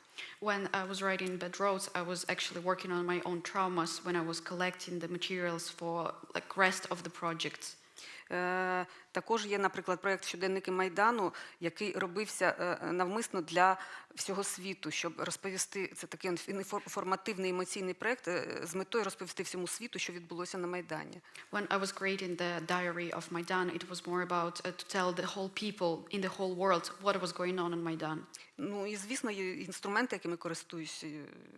Я їх в усіх напрямках використовую. Наприклад, якщо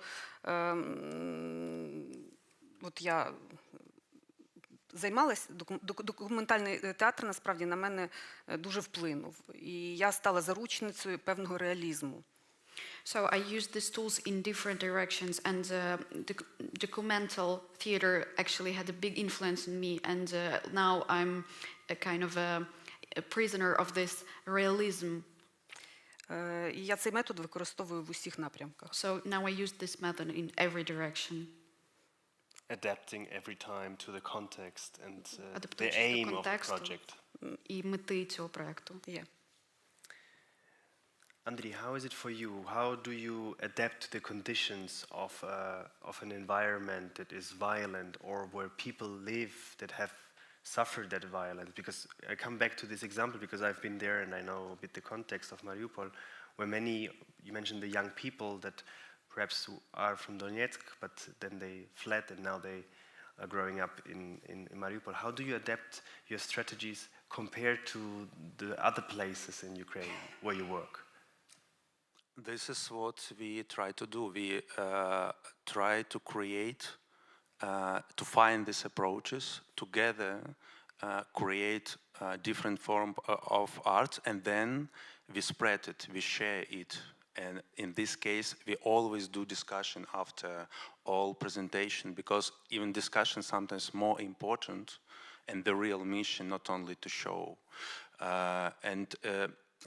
Strategically, we hope that it will be possibility to show it in different region, and also invite people to make this exchange on a regional level. That's why Google Train it was created also. So it means that people from all the countries sit in one places, move in one direction, visit different, absolutely really different in cultural meaning cities, but at the same time, it's everything happening in one country. And at the same time, we not close country, we open through different instruments of cultural diplomacy, through, of course, a new generation of artists. We represent, we try to find our voice, strongest of this voice internationally, and to build dialogue of not only about pain, not only about war, but also about what we dream as a country, what future we would like to build. And this is our real narrative. No. With Google Train, just to depict a bit what you're doing, you're connecting different places where you are organizing festivals? Different cities, different cultural event, important events. So it could be a book forum. It's different Google Fest in different regions.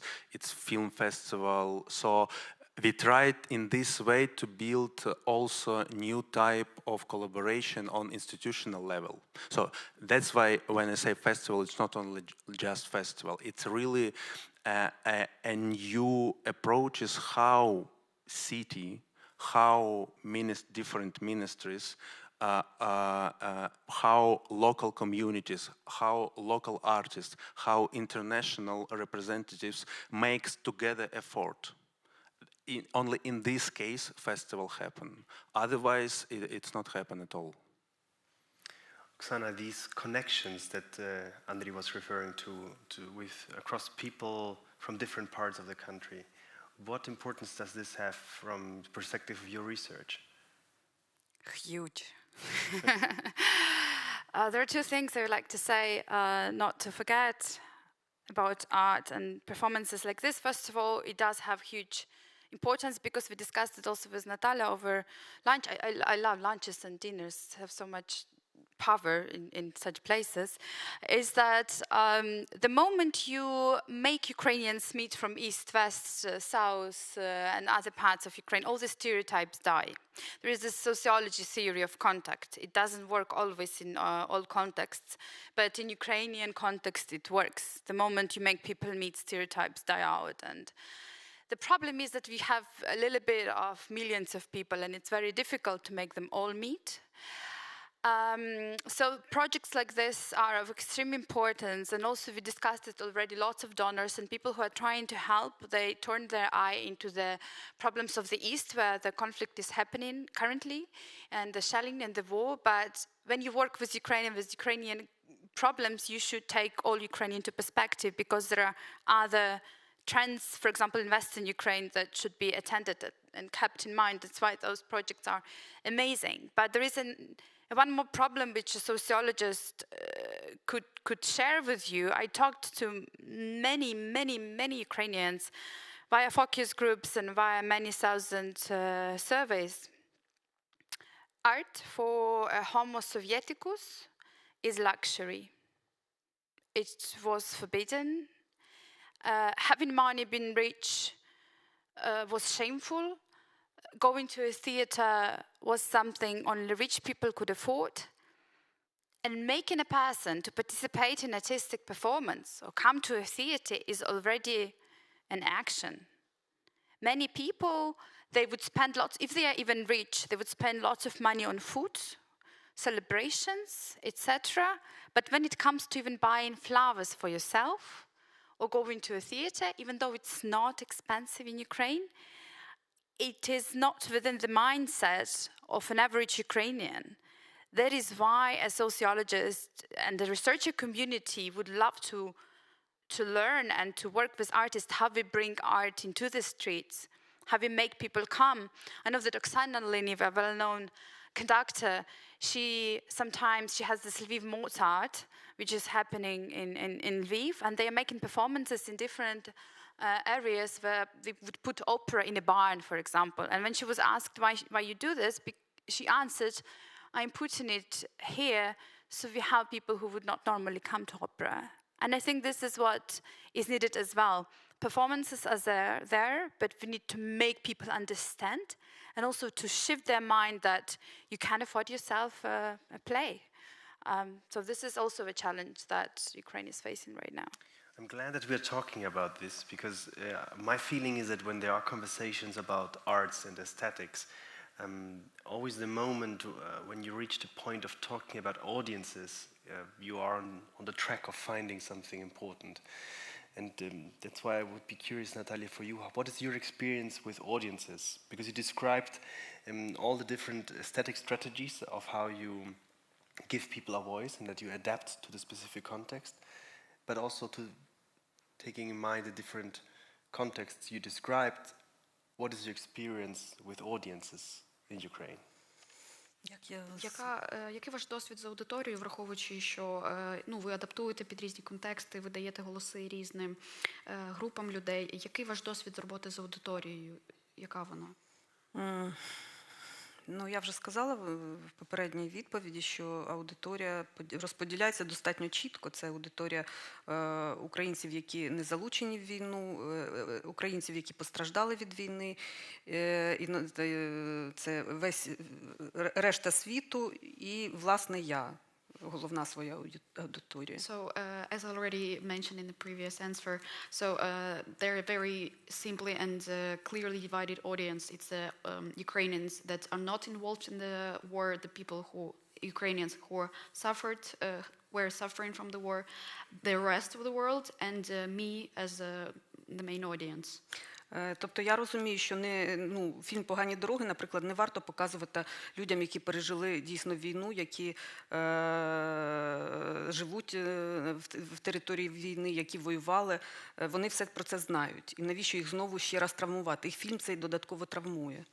So I understand that we shouldn't show my movie Bad Roads to the people who were in the war or who are living in the war because it would be just repeatedly traumatize them. Але я хочу, щоб цей фільм дивились ті українці, які закривають очі на війну, які байдужі, які відмахуються, які живуть стереотипами, і на них розрахована також ця історія. And I want the Ukrainians to watch this movie who are indifferent, who are not who try to close their eyes about the war, who don't care about the war. Хоча, насправді, я завжди вважала, що в останню чергу треба думати про аудиторію, якщо чесно, що це дуже сильно заважає і тебе форматує. And I was also thinking before that the main thing we always have to not think about the audience because it also puts you in frames, it formates you.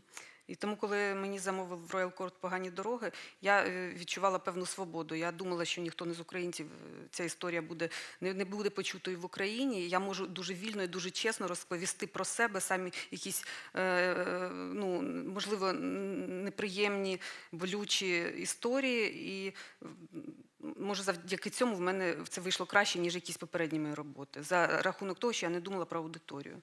So when the royal court ordered this play, I was not thinking that this play would reach the Ukrainian audience. Maybe that's why I had this freedom to express myself, to talk about so a lot of pain and traumas about myself as well. So maybe that's why it was so good, because I wasn't thinking about the audience.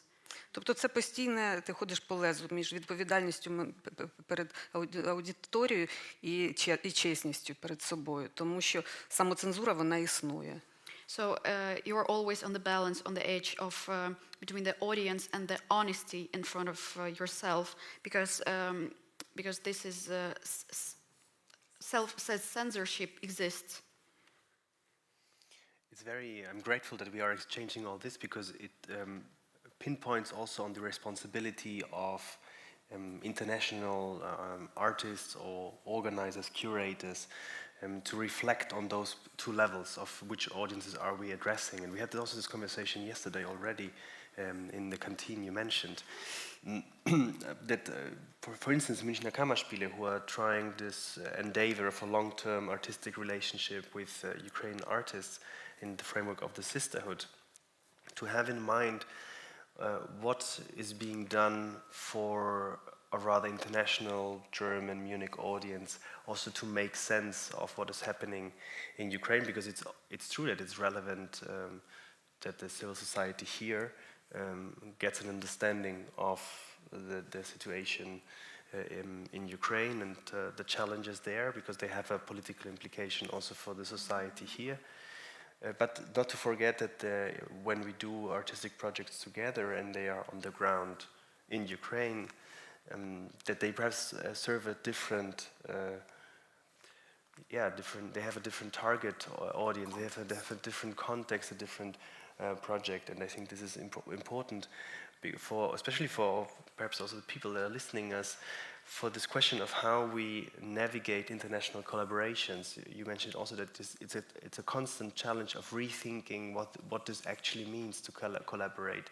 What does it mean to do art in a global context that always again becomes a local one?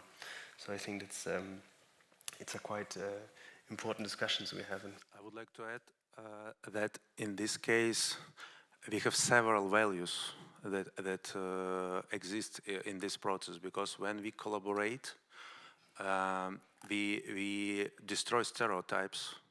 It's a real possibility to meet, maybe even sometimes first time a real meeting, and usually you come with different illusion about people who live here or there, and then you found a lot of things that really could be united. Of course, you have a lot of things that different, but again, we talk about basic values. And at the same time, if we talk about audience and focuses for audience, and this usually it's multilingual questions, also how to talk about it, in which way, with what language. That's why importance of international platforms to support this line, not to stop, because during the COVID, it also was a big question, and in industry, in the whole Europe and in Ukraine, what to do with it, which type of new collaboration we need to reload to continue to bring these values to each other. So all these questions are open still. Perhaps because we mentioned so often the war situation, and we have not talking about the political question in itself, but I think it would be interesting to understand a bit what does this combat situation within Ukraine mean for a country that after Euromaidan, we talked about Euromaidan in the last conversation, is aiming to strengthen its democracy, to strengthen also its identity, and to look towards Europe. What does this ongoing conflict situation mean for this young democracy? Що саме ці Can you repeat, please? Because you were saying so much things, so I cannot catch the one thing that I have to translate. So what does this combat situation mean for this young democracy that tries to strengthen its institutions and also to connect to the European sphere? Як ця військова ситуація може Question to all of на you. демократію, на посилення I could start в Україні? Trying to give an answer. This is a very complicated 2-hour response. I could I would say my personal feeling that, and it is shared by many of my colleagues, and I think people here, revolution of dignity in 2013, 2014, and I deliberately don't call it Euromaidan, is something that by many Ukrainians was quoted as the beginning of independent and democratic Ukraine. Subjectivity and agency of many Ukrainians, this is what Natalia said before, I didn't feel myself as a part of community. After, you feel you have shoulders to rely on. You have identity being built. And then war starts. And the more I talk to people from a war zone, I understand that it's harmful and hurting. So the revolution did its job. A little bit of war did its job. We should stop sacrificing lives. So combating situation, everything that has been done in Ukraine and beyond should be aimed at stop bleeding people in the East. And this is a very firm opinion of mine. At the same time, I do recognize have revolution and have this situation gave Ukraine a chance to get separated from Russian mental space and start building identity. But we also have a very big challenge of in building ourselves into the European space and the world space, as you're saying. So to also reflect on the previous question about global projects and why they are needed, I often talk to Ukrainian audiences and to donors as well, and imagine you have a friend, like a good friend from Cambridge, for example, and he always comes to you and complains, like, oh my God, it hurts, oh my God, I feel bad, oh my God, it's bad, oh my God, you would be like a little bit not encouraged to meet a friend like that very often. So I want international opportunity like this one to be a chance for Ukraine to become this friend you want to be friends with. Because we do have lots of projects, artists, initiatives that they are already world renowned, and I am personally absolutely proud of belonging to that community. And for me, this is an opportunity, and every international cooperation should be an opportunity to make Ukraine an interesting friend. At the same time, I will be honest with you, when you ask Ukrainians what Ukraine is for you, you have silence. Sometimes it's borscht, sometimes it's vareniki, sometimes it's some famous name here and there, but the communication has to start of what we are if we not take into account Russia, if we are not taking into account European Union. Imagine everybody disappears who you are if you don't have people around in the context. And I'm so proud and happy that we do have answers. We just need to start giving them. And we should not forget that Ukraine is a very young democracy, 30-something years.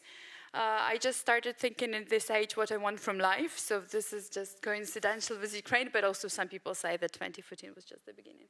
So for me, this is an opportunity to make Ukraine an interesting friend.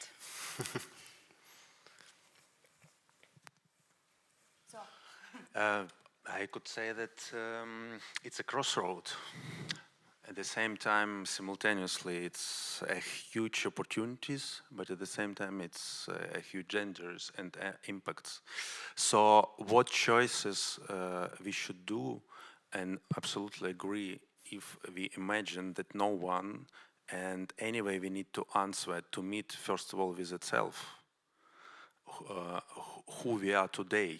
Because of course we have also complicated history, and Natalia also worked with it and make amazing place about it. So we have a lot of complicated questions in the past, and today. But at the same time, we have a lot of things to be honored, and how to actualize it, how to find this real energy again, not against, but for what, for how to try even to answer the question how to be united, I think it's like English, present continuous tense. You never couldn't answer on it because it's a lot of answers. But this path to the answer may be much more important.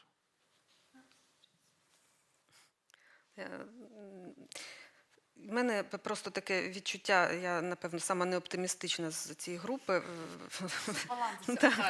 Maybe I'm not the most optimistic, the least optimistic person in this group. В мене таке відчуття, що поки ми одні з останніх виборюємо демократію в своїй країні, коли ми її ціною дуже дорогою виберемо, то в світі демократія перестане бути і світ завдяки таким військовим ситуаціям, він починає оборонятися, закриватися, і дійсно відбувається ця радикалізація в усьому світі. І ми з нашою пізньою демократією, я не знаю, де ми можемо опинитися, і це страшно і прикро. So I think when Ukraine will finally get this democracy, the rest of the world will stop doing this, will stop having it, and this radicalization that we're talked about, it will be only increasing. So I don't know, like, where would we go with this democracy in Ukraine? Сподіваюся, помиляюсь. I hope I'm wrong. But is the ongoing war a challenge to this young democracy? Але чи ця війна, яка відбувається, вона кидає виклики демократії? Кидає, чи вона виклики демократії? Я не зовсім... звичайно, це війна за демократичні цінності в Україні відбувається. Звичайно, кидає. Democratic values. Особисто для мене це моя боротьба за демократію в Україні. For me personally, it's a fight for democracy in Ukraine. The combat that is happening literally in the combat, the war that is literally happening in the не дуже розумію питання. Non-controlled areas. Do you mean If the fights are going on in the yes. If that's the fight you're saying, that's a fight for democracy. Так, це було загальне питання. Я думаю, що ми дійсно усвідомили себе як українці, свої цінності, чого ми прагнемо, і війна допомогла нам це сформулювати і допомогла щось захищати. I think that the war helped us as Ukrainians to become more self-conscious and to realize what we are. So as Oksana already said, maybe we can already stop. Just an important addition that we are fighting for, yes, but we are also protecting ourselves. And this is a very important formulation in language. We are protecting. We didn't start the war, sort of, not the conflict. And yes, just a small addition that we are protecting. And apart from the protecting, also, as we talked about people and the everyday life you also depicted in the text, we were always referring to bad roads of what it really means for the people on the ground. Let's come back to the question of healing you referred to. What can be the role of us, as you as researcher, us as artists, in that process? Okay, me as a researcher, my dream is to bring my knowledge to artists and maybe one day become an artist myself. One of the biggest, so there is this song, it goes like, a year after everything happened, I am praying for heavy rain to wash away a pain and fatigue. I never loved the rain, but I pray the rain to wash away the pain. There will be those who will never be old. We realized we will never be the same. We have no place for dreams. I hope that it never happens again. My biggest fear is that somebody tells us that there are enemies among us and someone else will believe it. I pray for the rain to wash away. This is a song, a pop song, by the way. by Jamala and Kyiv-Munich, a tribute, a metaphor for the revolution, not mentioning the revolution with a single word. It's just for the rain to help wash away all the pain you have. But when I listen to this song, and I listen to it over and over again, sometimes when I'm just walking or for commemoration days of important events, it reminds me on some deep emotional level why this is happening, how I felt when I was on Maidan, that it is to protect my deeper wish as a human to be happy. It reminds me that we are all wanting the same, and at the same time it gives hope, and it's like a statement that we should go on. For me, this is the best piece of art I would show to someone who wanted to learn about the Maidan events. And I think this is the power of art, while making a memory, also inspiring people to move further and to making them more empowered, and also to give them a place to laugh sometimes, and to give them a place of it's okay to not know, it's okay to be what you are, and it's okay we are figuring this out. So I do hope that the research community, and I have this dream of evidence-based art and the healing art, we will take knowledge that Ukraine accumulated so much I could stay here for weeks and keep talking. We'll collaborate with guys like you, and we will do something great. Ну, я думаю, що поки йде війна, і вона не закінчилась, то про загоювання ран, ну, мова не йдеться. So until the war will be stopped, there will be no talks about the healing. Але я думаю, що ми, ну, важливий крок – це останні роки дуже багато розмов. Ми демонструємо, мені здається, намагаємось демонструвати. Якщо перші роки це був просто крик про допомогу, то зараз ми вчимося конструктивно розказувати, ну, рефлексувати про те, що з нами відбулося, аналізувати, визнавати якісь помилки і виносити якісь уроки. І мені здається, це вірний перший крок і напрямок. Але перш за все треба закінчити війну.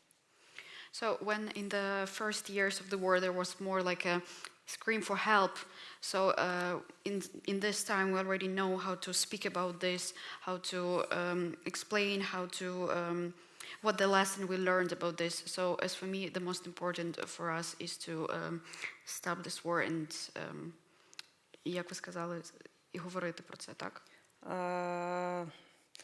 Говорити, аналізувати, рефлексувати, виносити уроки, визнавати помилки. To admit our mistakes.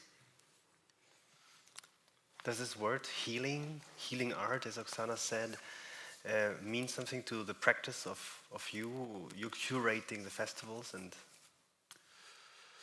yes, because we believe, our team believe, that culture is a soft power. And this energy, this fire, we need to keep always, before, now, and future. And at the same time, culture create a safe space. So it's really a territory where you could build dialogue of sometimes controversial thoughts. But you need such type of spaces where you could start this dialogue. At the same time, art give hope, give future, direction, vector in which direction move, and reason why you do what you do. So it's a lot of dimensions of this, yeah, here and now. But as I say previously, it's really crossroad, and it's a really choice, or a lot of choices which we need to do on this road. I would be curious now, because the framework of this event is the School of Resistance, and then there are always titles to each subject. Today, art in conflicted areas. But I would be curious what you think, or how it resonates with you, this notion of resistance, but also the notion of school, of coming together as researchers, activists, artists, and say that we are in a school together. So what do you say to these two words? This is something that I start at the beginning, that school means that we still study. We have a lot of lessons to study, and today we receive lessons, and art also a good instrument to receive these lessons for today and for future generation. That's why we keep these stories. So that's why we collect all of them.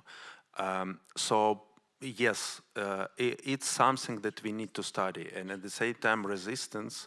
It's a really important word. It's something that gives you energy. The question: which type of energy it means for you? Is it something destroy, or it's something for creation? I think. I'm a strong admirer of everything which is interdisciplinary.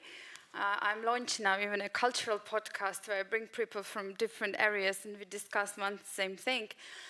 So yes, school is of course an evident metaphor for learning and for exchanging recipes and resistance. For me, I thought about it a lot, and I was asked to give a TED talk in Ukraine, and I had to somehow encapsulate my recipe for all Ukraine, how to solve the huge issue, and I have the recipe.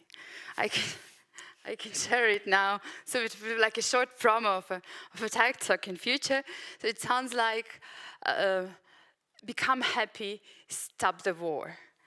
And it may sound easy in light, but for as I said, for a country and for people with Soviet traumas, for a country with the combat actions happening right now, for people who are lost, for people who lost sense of agency, they don't believe of cooperation, they haven't been allowed to express creativity, to express themselves, to know who you are for so long, this is a very challenging task to become happy. But this is what I believe in the most, and I think School of Resistance is a place where we could all share and learn from each other to do this.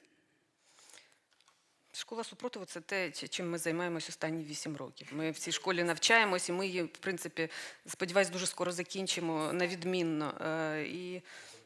So School of Resistance is actually what is going on for last 8 years, and that's where we're studying, and we really hope that will be over soon. І це, перш за все, напевно, демонстрація гідності власної і там як це слово, Господи? Обозначення власних кордонів. So first of all, this is a school of dignity and actually recognizing our own borders. Marking. It's interesting because what I had in mind also is that school is a risky place because in the original sense of the word, a school is a place where everyone puts what they know on the line and everyone is learning. So the teachers are learning as are the students. That's the original notion of school.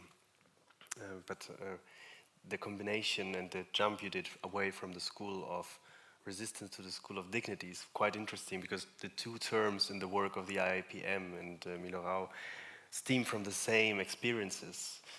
To say there is a necessity of a school of resistance to collect practices and archive practices of resistance, of civil and artistic resistance.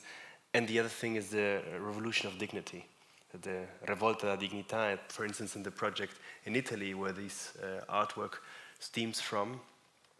With the passion is based on this idea of the dignity and the need for a revolt of dignity. But we also should remember that all schools has exams, and we need to also. When is our time? I'm not sure. This is, I think, a question of pedagogical strategy. If there are exams or not, there are no exams today.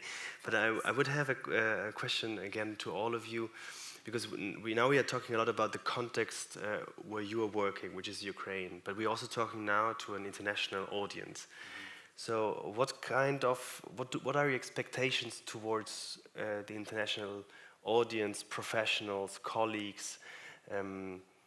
What forms perhaps of solidarity or of other kind of expectations? Perhaps we talked a lot about how things are perceived, what incentives are made, what is being asked. What are your expectations towards the international colleagues and audiences? I will try. It's a very important question, and thank you for this, because we really thank you for all our partners, international. Their optic on us, their way of thinking help us to find this navigation. And I could really put on table a lot of examples of such type of fruitful collaboration. One of them, 2 years ago, we started collaboration with Ogallala Kreuzburg, which are students and young theater team in Berlin, with the question, what is actual Ukraine?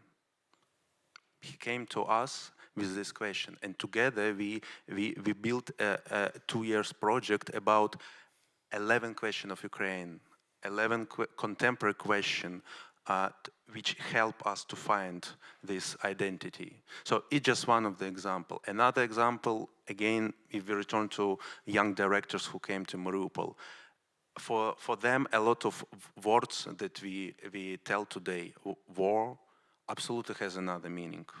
It's sometimes something abstract. But when you meet it physically, when you meet it very close, it's also change your paradigm, and when you return to your own land, in some way you become this agent of changes. You start to do this cultural diplomacy. So without partners internationally, without these networks on different level, it's impossible, because anyway, this world is our collective responsibility. It's a very difficult question, Martin, because it's also very political. I have a friend I could give a call. Can I call a friend to ask? No jokers tonight. Help of a friend who works in politics. I also would just join, and there is in gratitude. It's never an expectation, if I were to say. It's always a gratitude. Sometimes maybe when you jump onto the country, a little bit more understanding, because very often parachuting journalism or copy-pasting some of the practices from one context to another, even if you see it as similar, may be hurtful. But at the same time, Troitsky, at the conversation before, he said that the world is pregnant with radicalization. And I don't know if there is a country in the world as researched as Ukraine is now. And we do have some answers of what leads to radicalization and how it can be solved. So I think, if I could talk to international communities, we should start talking together, all of us, how we prevent radicalization and how we change the current currency, because it proves it doesn't work, especially of times of COVID. That's why I would ask for more collaborations and trying to listen to each other more carefully, so this pregnancy doesn't lead to worse situations. Не знаю, мені здається, можливо, невідомо, як будуть розвиватися події, як буде влаштований світ, як будуть ділитися країни, політика, геополітика. Можливо, таке середовище створене серед міжнародних митців, це буде якась альтернатива якомусь такому існуванню, коли ми можемо багато чого втратити, і все, що в нас залишиться, це саме така спільнота, де ми будемо розуміти один одного і виживати, і чинити супротив якомусь там всьому безумію світовому. So I don't know, maybe in the future, I don't know how it's going to be with the geopolitics, how the countries will be divided, but maybe there would be some alternative community environment of the artists, where they will be, they will be actually the resistance of the craziness of surrounded world. And just the practical, I just was thinking what I can add to that, a practical one. Very often when we talk about art, we think about places like theater, etc. But I would like to introduce artistic practices into business, into PR strategies, I have been walking in Munich and enjoying the streets and the aesthetics around and everything which is happening, and the smiles of people and the culture, etc. And you understand that the aesthetics around you is something that also brings the best out of you. And this is something we could also learn, is not only pay attention on artistic strategies, not only pay attention on politics, but also paying attention on working with businesses, working with creators, coffee places, having more exchanges which go beyond traditional thinking. We heard the warning that concept should not be copy-pasted. And Andri was asking about an exam. There's no exam here, but there is a final question. In the School of Resistance, because we are building up this series of events, of conversations, and I think it's particularly interesting to collect an archive and reservoir of ideas, of strategies, of practices that come from art, from research, and from activism. And knowing that it cannot be just transplanted, but that contexts are relevant, what would you say, and this is the final question, could be learnings from your practices dealing with people and places that are in conflict, that are in pain, that are contested, that are conflicted? Can you paraphrase, please? What can be learnings for artistic practices when dealing with people and places that are in conflict from your work on the ground and your artistic work? Практика, це мається на увазі конкретні Ваші інструменти. практики, як ви працюєте з конфліктними зонами? Які наші уроки? Чому ми можемо навчитися? Чому ми навчити? Що інші люди можуть взяти з того, що ми вже ви вміємо? Ви вже як митці і дослідники. Артистичних практик. Okay, well, the colleagues are thinking. I have the easier part because I'm like the sociologist and I have been advising for so long. I don't know if any of my advice works actually. So I would like to see it in practice, because when you build this big strategy, my lesson is, first of all, active listening of audiences. The more the better. As Natalia said, there has to be a place for listening. And then now, for each of my projects, be it media, because media is a whole another topic which I'm working with, be it media or art or any consultancy, we bring a psychologist in. So we work with the social psychologist, with the social psychology, because this is the way how we can protect from harming. So that's my dream, to first use sociology, evidence-based, some data. So you work with troubles which might not be as evident to an eye. And the second one, always be sure that you are not harmful with art in those areas. I will say that it's trust. We continue study trust, but also it's something that other people could learn from it, because trust is also complicated. Yeah, how to hear, how to be open. Again, we return to the dialogue, because we always choose is it dialogue or not. So in this maybe case, Ukraine has a really unique situation, because as Natalia said, it could be absolutely total change in the world, and we will be the country who may be the last resort for democracy. Of course, it's metaphor, but we could imagine. So it's open. We could receive even more than we expect from these lessons. Ну, треба себе не жаліти, не берегти, і треба їхати в ті зони конфлікту, які потребують нашої присутності, які нам важливі і цікаві.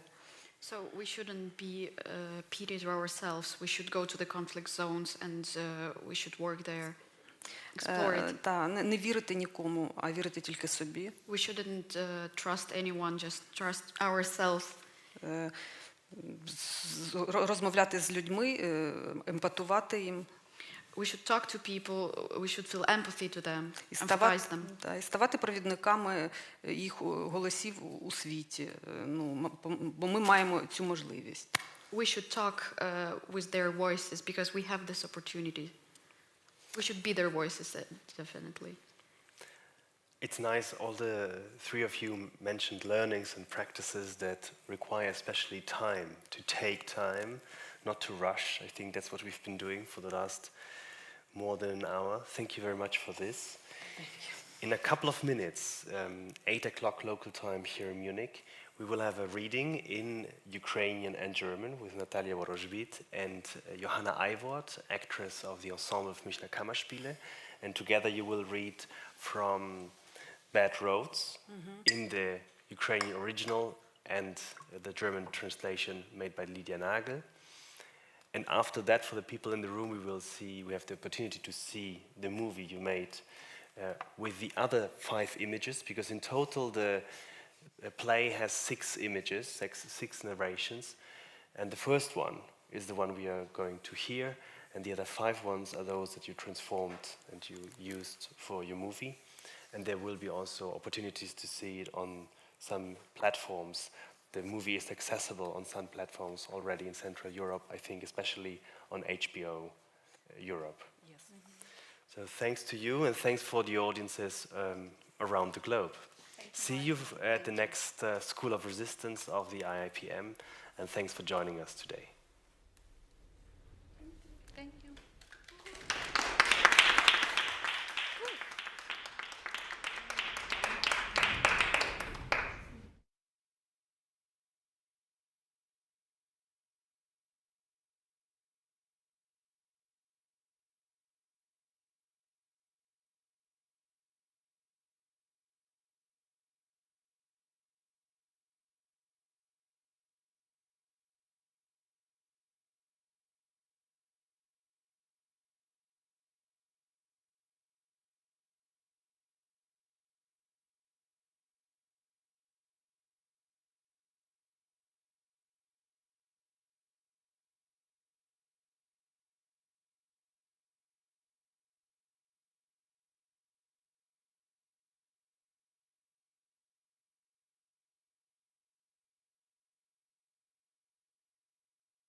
Dann kann ich da auch schon ein bisschen üben. Warte kurz. Moment. Oh Gott. So. Also, als ich zum ersten Mal in den Donbass fuhr, sollte ich ein Formular ausfüllen, in dem ich mich beschreibe, mein Aussehen, besondere Merkmale, also, falls mir was passiert, damit Sie die Leiche identifizieren können. Aber ich habe keine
Yes, I can.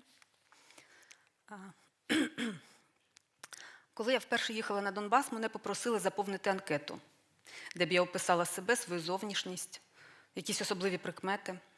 Ну, якщо зі мною щось трапиться, і, щоб могли впізнати тіло.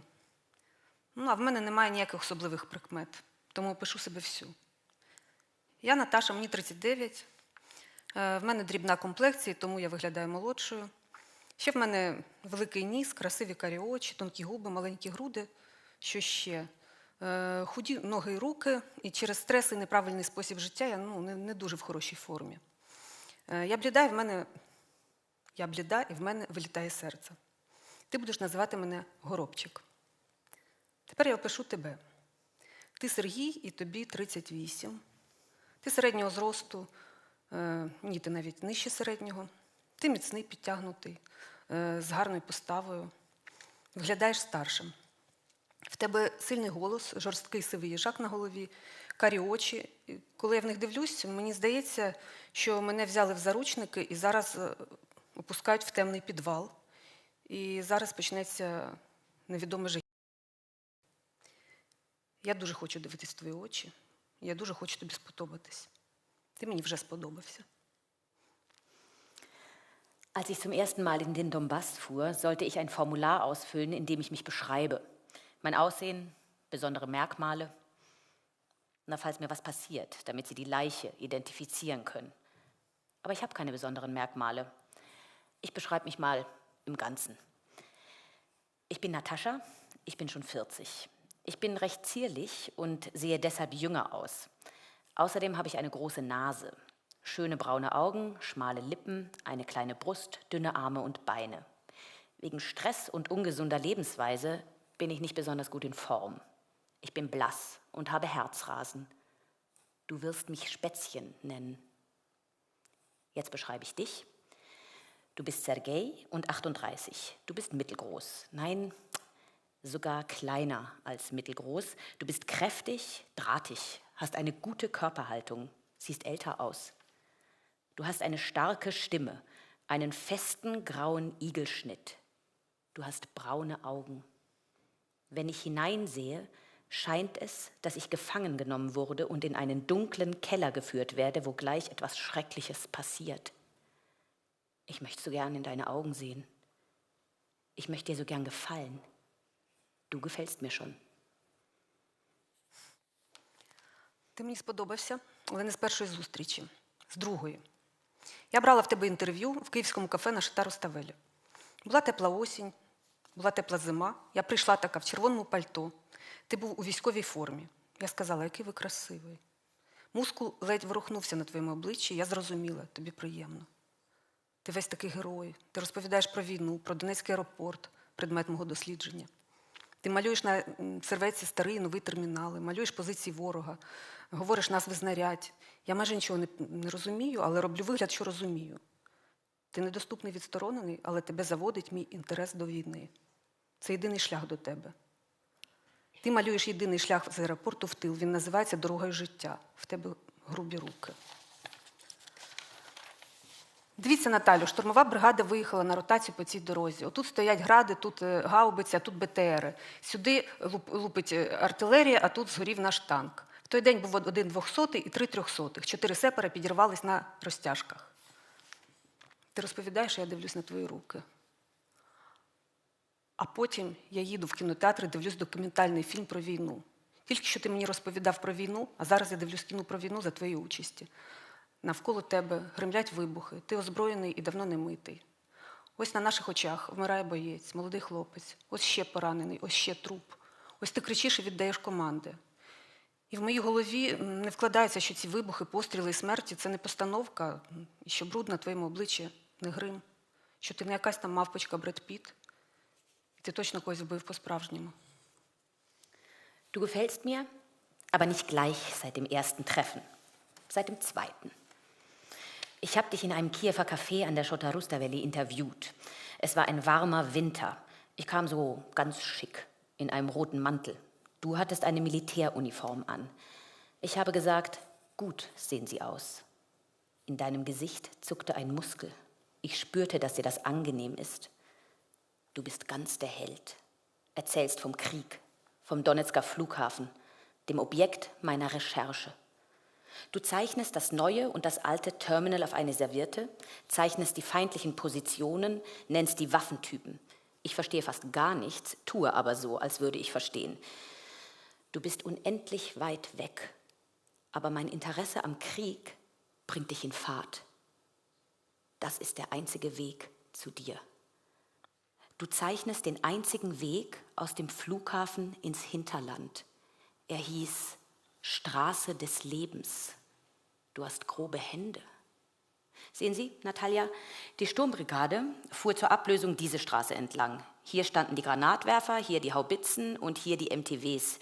Hierher feuerte die Artillerie und hier ist unser Panzer ausgebrannt. An dem Tag gab es einen Gefallenen und 3 Verwundete. 4 Separatisten wurden von Drahtminen zerrissen. Du erzählst, ich blicke auf deine Lippen. Und dann gehe ich ins Kino und gucke einen Dokumentarfilm über den Krieg. Gerade erst hast du mir vom Krieg erzählt und jetzt gucke ich einen Film über den Krieg, an dem du beteiligt warst. Um dich herum dröhnen die Explosionen. Du bist bewaffnet und ungepflegt. Da stirbt vor unseren Augen ein Kämpfer, ein junger Mann. Da ist noch ein Verwundeter, da noch eine Leiche. Da schreist du und gibst Kommandos. Und mir will nicht in den Kopf, dass diese Explosionen, Schüsse und Tode nicht inszeniert sind, dass der Schmutz in deinem Gesicht keine Maske ist, dass du nicht so ein Brad Pitt-Äffchen bist und du wirklich jemanden umgebracht hast. Я намагаюся молитися в одному з храмів Видубицького монастиря біля ікони Мами Марії. Я зовсім не вмію цього робити, але в мене річками течуть сльози. Я прошу за доньку, за маму, прошу мира в Україні і ставлю свічку за всіх загиблих. Але плачу я не тому, будемо чесними. Я плачу за тобою. Я хочу любові з тобою, але соромлюсь просити, турбувати через це самого.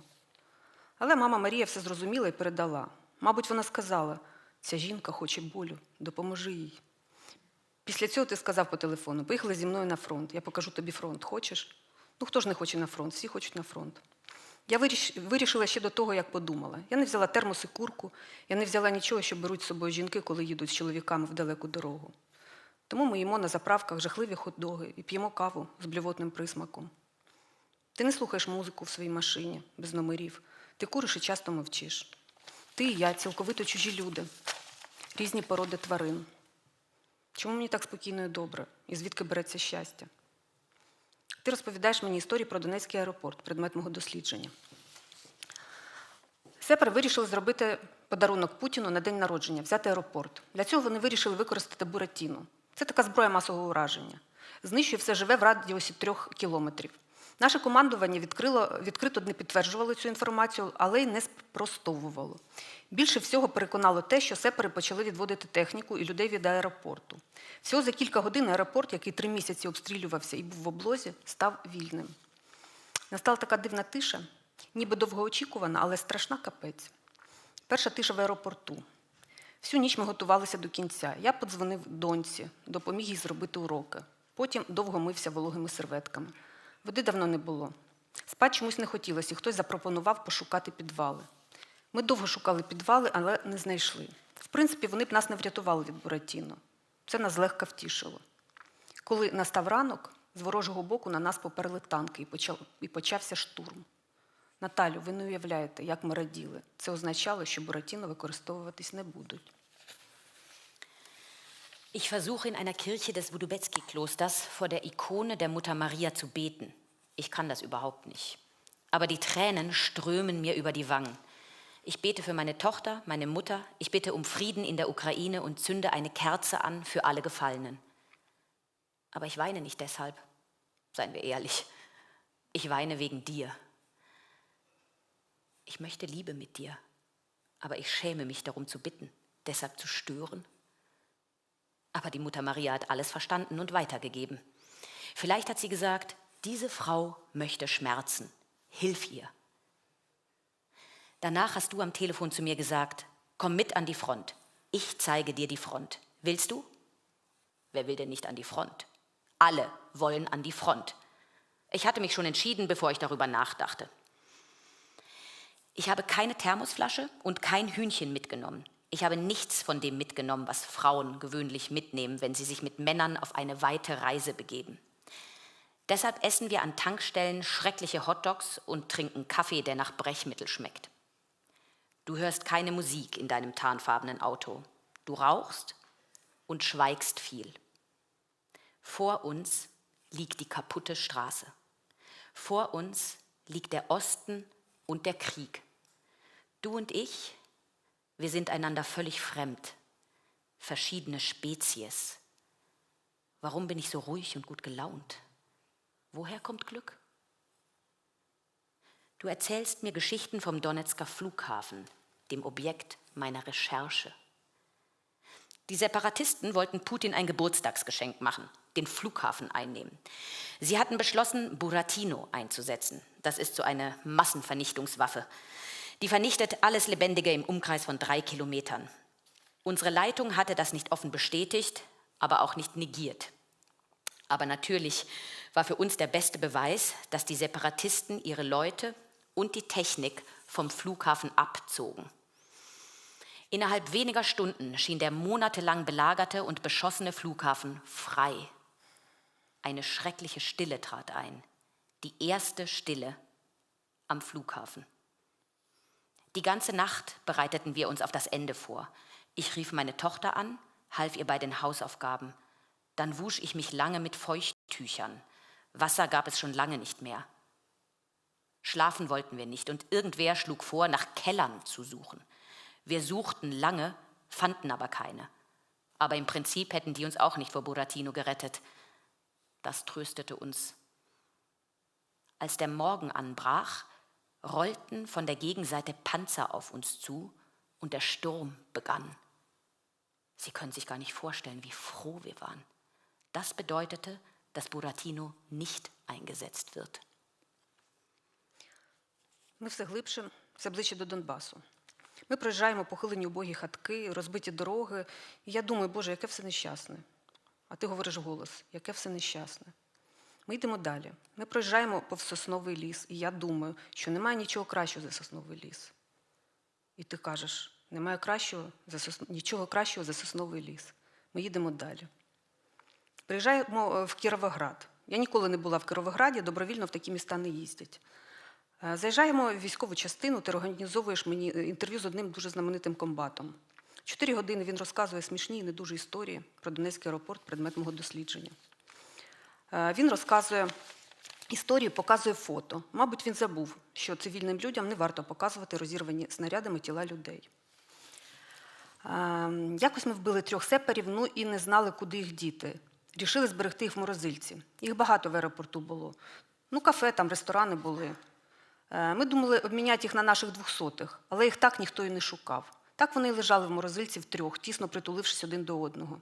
Коли приїздили новенькі хлопці на нову ротацію, то вони часто намагались використовуватись як стіл цю морозилку. І в нас був такий прикол, коли вони їли, хтось з наших підходив і так ефектно відкривав морозилку.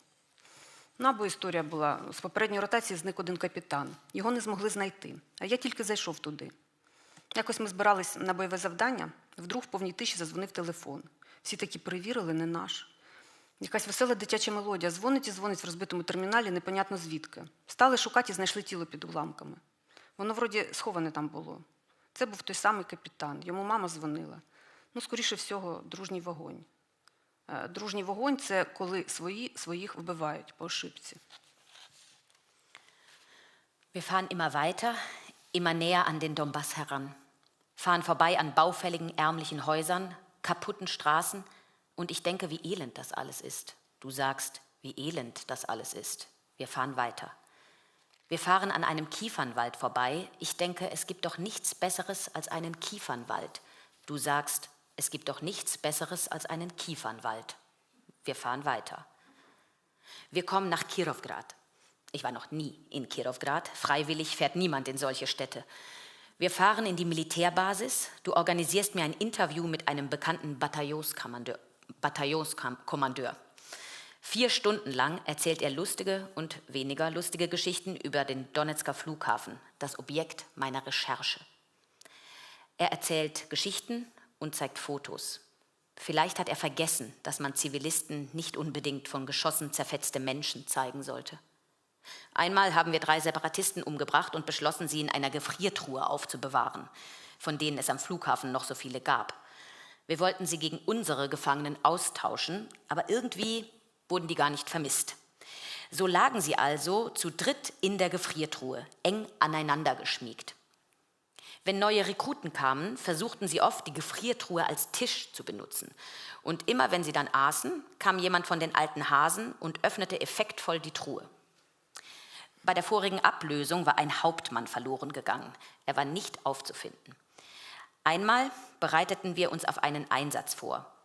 Plötzlich klingelte in der totalen Stille ein Telefon. Es gehörte keinem von uns. Eine fröhliche Kindermelodie in dem zerstörten Terminal. Wer weiß woher. Wir fingen an zu suchen und fanden eine Leiche versteckt unter Trümmern. Das war der vermisste Hauptmann.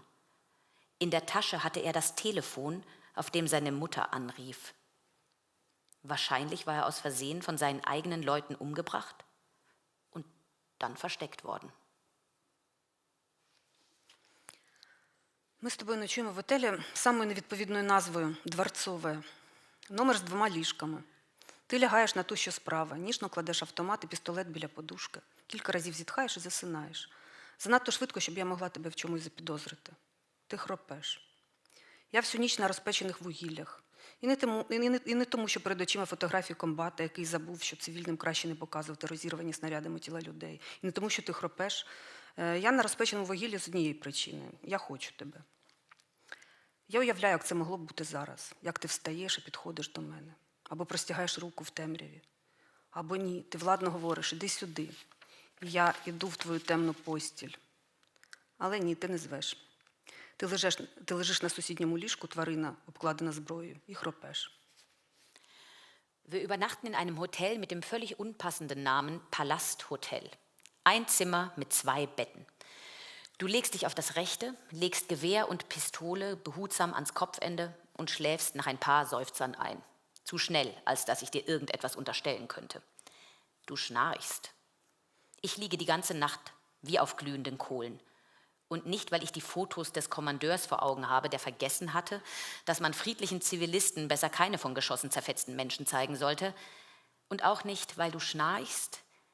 Ich liege auf glühenden Kohlen aus dem einen Grund. Ich will dich. Ich male mir aus, wie das jetzt sein könnte. Wie du aufstehst und zu mir kommst oder im Dunkeln die Hand ausstreckst.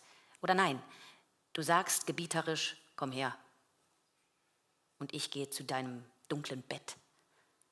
Aber nein, du sagst nichts.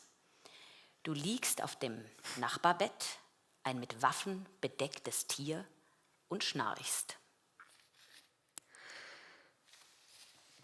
Меня ранили, поэтому пришлось уезжать из аэропорта с пацанами, которые ехали на ротацию в Песке. В последний момент в машину бросили мешок с котятами. Кошка погибла под обстрелами, котята остались. Жалко было оставлять, решили вывезти. Забыли, правда, предупредить об этом водителя. И вот мы едем и попадаем в замес. Нас начинают обстреливать. В машину попадает несколько снарядов. Она несколько раз глохнет, непонятно, как заводится. Мешок с котятами развязывается, их разбрасывает по всей машине. Водитель не может понять, почему машина продолжает ехать. Что, блядь, за мистика нахуй? Но когда на него начинают падать котята, у него вообще рвет крышу. Он думает, у него реально белка, что нас уже разбомбили, мы попали в ад. Я не могу ничего ему объяснить, я теряю сознание. Когда я очнулся, я понял, что нахожусь в каком-то полевом госпитале. Где пацаны, что с котятами и машиной? Ну, нихуя не знаю. Меня спрашивают, сколько мне лет, чем болел. Я на автомате отвечаю. Вдруг слышу, медсестра такая говорит хирургу. Подходит. То есть они собираются колоть, наркозы и оперировать. И я вспоминаю все истории про то, как раненых вырезают органы во время операции. Я нахожу в кармане гранату, срываю чеку и достаю. Слышите нахуй, вы будете меня оперировать без наркоза. И если я выключусь, выключимся все вместе. Они, короче, оперируют без наркоза, один с метиком попадает в обморок, я не выпускаю гранату нахуй. Операция прошла успешно. Ich war verwundet, deshalb musste ich mit den Jungs, die abgelöst wurden, vom Flughafen nach Piski fahren. Im letzten Moment wurde ein Sack mit Katzenjungen in den Wagen geworfen.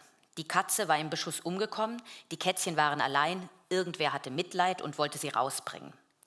Allerdings hatte keiner dem Fahrer Bescheid gesagt. Und da fahren wir und geraten auf einmal unter Beschuss. Ein paar Geschosse landen auf dem Wagen, der Motor säuft ein paar Mal ab, springt irgendwie wieder an, der Sack mit den Kätzchen geht auf und sie werden durch den ganzen Wagen geschleudert. Der Fahrer kapiert nicht, wieso der Wagen weiterfährt, was das für ein Scheiß-Mysterium sein soll. Aber als er dann noch die Kätzchen auf ihn fallen, also als er die noch sieht und die auf ihn fallen, ist es ganz aus. Der denkt, er hat Hallus, wir sind schon tot und in der Hölle gelandet. Ich kann ihm nichts erklären. Ich werde ohnmächtig. Als ich wieder zu mir komme, bin ich in irgendeinem Feldlazarett. Wo die Jungs sind, was mit den Katzen und dem Wagen ist, keinen Schimmer. Ich werde gefragt, wie alt ich bin, was für Krankheiten ich hatte, beantworte alles automatisch. Da höre ich, wie die Krankenschwester zum Chirurgen sagt, das passt. Sie wollen mir schon eine Narkose spritzen und mich operieren. Ich denke an diese ganzen Geschichten, wo Verwundeten während der OP Organe rausgeschnitten wurden. Ich ertaste eine Granate in meiner Tasche, reiße die Sicherung ab und hole sie raus. Hört zu, verdammt nochmal, ihr operiert mich ohne Narkose und wenn ich wegtrete, treten ihr wir alle hier weg. Sie operieren ohne Narkose. Einer von den Docs fällt in Ohnmacht. Ich lasse die Scheißgranate nicht los. Die OP war erfolgreich. Як дивно кохання прийшло до мене, правда? В якому дивному супроводі. Wie merkwürdig die Liebe zu mir gekommen ist. In was für einer merkwürdigen Begleitung. Дорога, пусті заправки, перші блокпости, перші військові, перша бронетехніка на зустріч, перша ніч на першій військовій базі. В мене диктофон і вистрибуюче серце, у офіцерів шашлик, коньяк і ніякої мотивації воювати. А в тебе гітара і мотивація. Коли ти береш гітару, я забуваю про те, що мій колишній хлопець – тонкий поцінювач класики і зневажає застільні співи під гітару. Ми з офіцерами дивимося на тебе з обожнюванням і підспівуємо нерівними голосами. Один з офіцер знімає тебе і викладає відео у Фейсбук. 100, 200, 1000 лайків. Наші жінки останній рік зійшли з розуму по військових. Одна моя знайома навіть зробила собі тату за ВДВ. Тепер я теж собі щось зроблю. Офіцер, який тебе знімав, взагалі дуже любить сидіти в соцмережах. Колись він виклав зухвале відеозвернення до ворога з оточеного аеропорту. Тепер в нього 50 тисяч підписників в Фейсбуці, і жінки пишуть йому «Герой, і я хочу від тебе дитину». Die Straße, leere Tankstellen, die ersten Checkpoints. Die ersten Soldaten, die ersten Panzerwagen kommen uns entgegen, die erste Nacht im ersten Militärlager. Die Offiziere haben Schaschlik, Cognac und keine Motivation zu kämpfen. Du hast eine Gitarre und Motivation. Ich habe ein Diktiergerät und ein rasendes Herz. Als du die Gitarre nimmst, vergesse ich, dass mein Ex ein feinfühliger Klassikliebhaber ist und Tischlieder mit Gitarre verachtet. Die Offiziere und ich himmeln dich an und singen falsch mit. Ein Offizier filmt dich und postet das Video auf Facebook. 100, 200, 1000 Likes. Unsere Frauen sind im letzten Jahr verrückt nach Militärs. Eine Bekannte hat sich sogar für die Fallschirmjäger tätowieren lassen. Jetzt bin ich auch verrückt geworden. Überhaupt. Der Offizier, der dich filmt, treibt sich gern in sozialen Netzwerken rum. Er hat mal aus dem belagerten Flughafen eine freche Videobotschaft an den Feind gepostet. Und jetzt hat er auf Facebook 50.000 Abonnenten. Die Frauen schreiben Held und ich will ein Kind von dir. Я ночую в офіцерській казармі, де не ступала нога жінки. Я сплю на розкладачці в спальнику, ти хропеш на сусідній. Ти, мабуть, не чуєш, як ти хропеш, бо ти контужений і оглох на ліве вухо. Взагалі-то хроплять всі 12 офіцерів, але ми перед цим добряче випили, тому я майже сплю. В цьому приміщенні немає опалення, душу і туалету. До вуличного туалету треба місити рідку багнюку метрів 300. Зате тут є плазменний телевізор, подарований волонтерами, і майже цілодобово по пласкому екрану пливуть гламурні красавці і красавиці. Строкаті, що у мене жартують про політику. Я прокидаюсь і бачу спини бійців. І твою. Ви стоїте обличчям до екрану, парує кава в руках. Я можу тихо одягнутися за вашими спинами і навіть вмитися вологими серветками. Колись, коли я сварилась з колишнім чоловіком, щоб зненавидіти його остаточно, я уявляла собі, що він іде на війну. Уявляла його нещасну інтелігентську спину, армійський мішок такий за плечима. Я уявляла, як він йде вдалину, такий кадр з радянського фільму про війну. Я дивилась на його спину, що віддаляється, плакала і все прощала. Ці спини перед плазмою зовсім інші, вони сильні, прямі. Але мені теж хочеться плакати і все прощати. Твою пряму спину. В тебе ніби загнали стержень. В тобі прямий жорсткий стержень, несумісний з життям. Ще ти схожий на задубівши дерево пустелі. Коли я дивлюсь на тебе з усією любов'ю, на яку здатна моя підла письменницька душа, і ти відчуваєш мій погляд, то ніби наповнюєшся вологою, твої риси якось розгладжуються. Це такий короткостроковий ефект, але він дозволяє мені зрозуміти рівень твоєї самотності і здичавілості. Ich übernachte in der Offizierskaserne, die noch keine Frau betreten hat. Ich schlafe auf einem Feldbett im Schlafsack. Du schnarchst auf dem Nachbarbett. Du hörst wahrscheinlich nicht, wie du schnarchst, weil du seit deiner Verwundung auf dem rechten Ohr taub bist. Eigentlich schnarchen alle 12 Offiziere, aber wir haben ordentlich getrunken und deshalb schlafe ich fest. In dem Raum gibt es keine Heizung, keine Dusche, keine Toilette. Zur Toilette draußen muss man an die 300 Meter durch den Matsch. Dafür gibt es einen Plasmafernseher. Ein Geschenk von den Freiwilligen. Rund um die Uhr flimmern hübsche Männer und Frauen über den Flachbildschirm. Knallbunte, elegante Showmaster reißen ihre Witze über Politik. Ich wache auf und sehe die Rücken der Kämpfer und deinen. Ihr steht mit dem Gesicht zum Bildschirm. Der Kaffee dampft in der Hand. Ich kann mich hinter euren Rücken leise anziehen und sogar mit Feuchttüchern waschen. Irgendwann, als ich mich mal mit meinem Ex-Mann gestritten hatte, habe ich mir, damit ich ihn nicht abgrundtief hasse, vorgestellt, dass er in den Krieg muss. Habe mir seinen unglückseligen, intelligenten Rücken vorgestellt, den Rucksack über der Schulter, habe mir vorgestellt, wie er in die Ferne zieht, so ein Bild aus einem alten sowjetischen Kriegsfilm. Ich habe auf seinen sich entfernenden Rücken geblickt, geweint und ihm alles verziehen. Diese Rücken vor dem Bildschirm sind ganz anders, stark, aufrecht. Aber ich will auch weinen und verzeihen. Dein gerader Rücken, als hättest du einen Stock verschluckt. In dir ist ein gerader, starrer Stock, unvereinbar mit dem Leben. Außerdem ähnelst du einer starren Wüstenpflanze.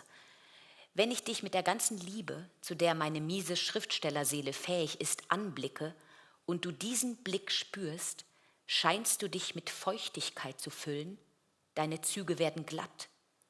Das ist ein kurzfristiger Effekt, aber er lässt mich das Ausmaß deiner Einsamkeit und Verwilderung begreifen.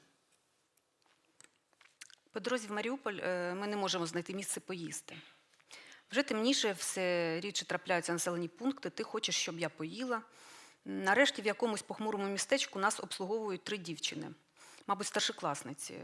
Кафе, точніше, придорожний гадюшник, погано освітлюється, але їх гарні юні обличчя світяться в темряві. Схожі на маленьких переляканих пташок. Хто ж вас так налякав?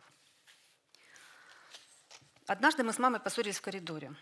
У нее дурная такая манера снимать обувь не возле входной двери, а пройти весь коридор и разуться возле залы. Оставить всю грязь и разуться возле залы. Мы ужасно поссорились, накричали друг на друга. А через несколько минут раздался взрыв. Это был первый взрыв в нашем городе. Он был страшно сильный. Мы с мамой тут же забыли про нашу ссору. Мама бросилась ко мне с криком «Дочь, дочь!». Мы сели в проеме двери, как учили нас действовать во время бомбежек. Мама истерила, плакала и повторяла «Дочь!». Я никогда не забуду эту дочь. Никогда раньше она меня так не называла. Auf dem Weg nach Mariupol finden wir nirgendwo etwas zu essen. Es wird schon dunkel. Immer seltener kommen irgendwelche Ortschaften. Du willst, dass ich was esse. Endlich werden wir in einer der tristen Kleinstädte von 3 Mädchen bedient, wohl ältere Schülerinnen. Das Café oder vielmehr eine Kaschemme am Straßenrand ist schlecht beleuchtet. Aber ihre schönen, jungen Gesichter leuchten im Dunkeln. Sie ähneln kleinen, erschrockenen Vögelchen. Wer hat euch denn so erschreckt? Einmal haben Mama und ich uns im Flur gestritten.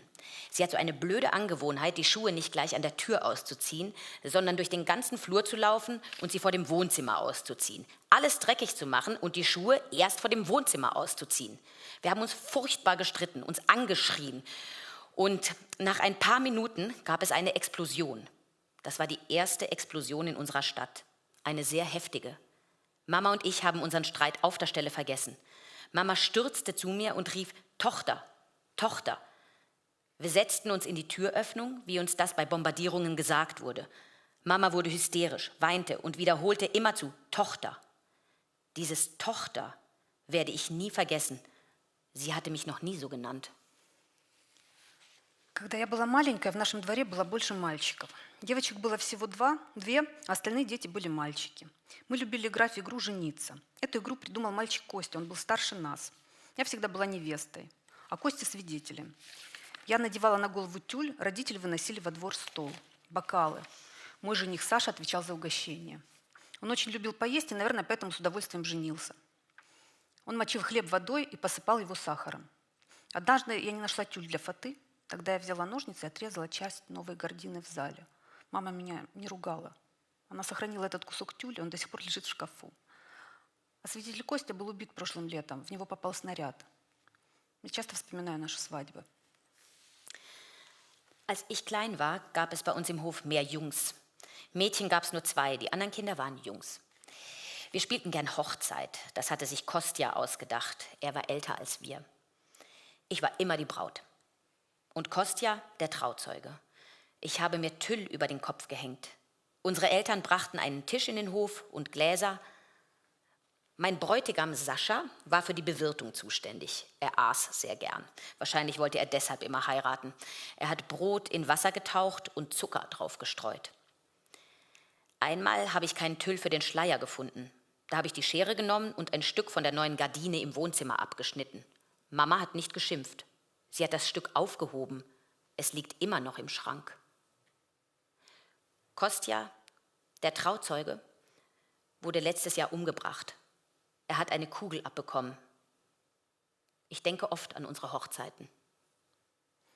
Когда мы сидели в подвале, с нами сидела семья с маленькой девочкой. Ей года 3, может. Все время раздавались взрывы. Так вот, родители, чтобы ее не напугать, сказали ей, что это салют. И вот каждый раз, когда гремел взрыв, девочка кричала «Ура!». Als wir im Keller saßen, war da auch eine Familie mit einem kleinen Mädchen. Vielleicht 3 Jahre alt. Dauernd gab es Explosionen. Also haben ihre Eltern, damit sie keine Angst hat, gesagt, dass das Feuerwerk ist. Und dann hat das Mädchen jedes Mal, wenn eine Explosion zu hören war, Hurra geschrien. Дівчата принесли відбивні, картоплю і салат. Ти їси подвійну порцію. Ти любиш м'ясо і картоплю. На фронті взагалі жахливо годують. На базі, що біля моря, і куди ми якось доїхали, мене ледь не знудило макаронами з м'ясом. Тому тоді ми пішли їсти консервованого тунця і хліб на пляж. Не знаю, скільки днів ми провели разом, скільки разів стояли поряд на відстані простягнутої руки в спільних казармах. Мабуть, ти щось вирішив сьогодні, коли взяв вино і консерви до моря. У нас в країні після анексії Криму залишилось трохи моря. Азовське, скромне море для бідних. Тут раніше був санаторій, а зараз тут воєнна база добровольців. Пустельний пляж і сосни вздовж берега. Нічого кращого немає, ніж сосни. На тій стороні заливу лунають вибухи і гарні сірі шапки диму піднімаються, як фонтани по горизонту. Там село Широкіно і лінія фронту. Там зараз чоловіки їбошать один одного з градів. Березневе сонце таке яскраве. Ти вперше цілуєш мене. Ти сам вирішуєш, як і коли це зробити. Я нічого не вирішую. У мене підкошуються ноги. Я не можу стояти. Таке відчуття, що, пиздець, це вона, та сама картинка з кіно про любов, про яку я стільки дивилась і чула, і перевідчувала за інших, але не за себе. І, привіт, любов. На твою честь вибухають снаряди на тому березі. На твою честь комусь відірвало ногу. Die Mädchen bringen Koteletts, Kartoffeln und Salat. Du isst eine doppelte Portion. Du magst Fleisch und Kartoffeln. Das Essen an der Front ist furchtbar. In dem Lager am Meer, wohin wir mal gefahren sind, habe ich die Nudeln mit Fleisch fast wieder erbrochen. Deshalb haben wir dann am Strand Brot mit Dosenthunfisch gegessen. Keine Ahnung, wie viele Tage wir zusammen verbracht haben, wie oft wir auf Kussentfernung nebeneinander standen und in den Gemeinschaftskasernen auf Armlänge voneinander geschlafen haben. Wahrscheinlich hattest du heute etwas vor, als du Wein und Konserven mit zum Meer genommen hast. Wir haben bei uns im Land nach der Annexion der Krim nicht mehr viel Meer. Das Asowsche, ein bescheidenes Meer für Arme. Hier war mal ein Sanatorium. Jetzt ist hier eine Militärbasis für Freiwillige. Ein öder Strand und Kiefern am Ufer. Es gibt doch nichts Besseres als Kiefern. Auf der anderen Seite der Bucht dröhnen die Explosionen und schöne graue Rauchschwaden steigen wie Fontänen überall am Horizont auf. Dort ist das Dorf Cherokino und die Frontlinie. Dort beballern sich die Männer gerade mit Raketenwerfern. Die Märzsonne ist so grell. Du küsst mich zum ersten Mal. Du bestimmst, wie und wann. Ich bestimme gar nichts. Meine Knie werden weich. Ich kann nicht stehen. Dieses Gefühl von Scheiße, das ist es. Das ist genau dieses Bild aus einem Liebesfilm, von dem ich so viel gesehen und gehört und für andere empfunden habe, aber nicht für mich. Hallo, Liebe. Dir zu Ehren explodieren am anderen Ufer die Granaten. Dir zu Ehren wurde jemandem ein Bein abgerissen. Яка пошлість розповідати про любов на війні, про перший поцілунок на фоні обстрілів. Ну, це все вкрай занадто красиво. Я прямо відчуваю, як ви заздрите і в той же час плюєтесь. Розказати вам про наш секс? Ну, уявляю, що ти зробиш, коли знаєш, що я розповідаю про нас ситій німецькій публіці. Пристрелиш з наградного пістолету? Ну, ні, звісно. Але я знаю точно, ти розізлишся і тут же розірвеш зі мною всі стосунки. Але і в нас і не так немає ніякого майбутнього. Я закриваю очі і не бачу ніякого майбутнього для нас. Тебе бісить мій стиль життя і моя толерантність. Мене лякає твій радикалізм. Ти ревнивий настільки, що ніколи в цьому не зізнаєшся. В Києві на мене жде молодий вегетаріанець. А десь у Рівному тебе жде інша жінка з великими цицьками. Вона молодша за мене. В неї нарощені нігті, вона вміє готувати свинину. Я заходжу на її сторінку в Фейсбук. Боже, яка вона дура. Вона весь час постить рецепти пирогів і способи схуднути. Ось буквально рецепт пирога, а наступний пост, як швидко схуднути на 8 кілограмів. А ще вона постить цитати відомих співаків і 95-го кварталу. Ну и что ты прав, если твоя женщина плачет? У любимой женщины нет соперниц. И оця улюблена, если бы женщина стала мужчиной и посмотрела бы на себя его глазами, она полюбила бы в себе каждую трещинку. Дура, Боже, яка вона в тебе дура. Wie mies das ist, von der Liebe im Krieg zu erzählen, vom ersten Kuss, vor dem Hintergrund der Gefechte.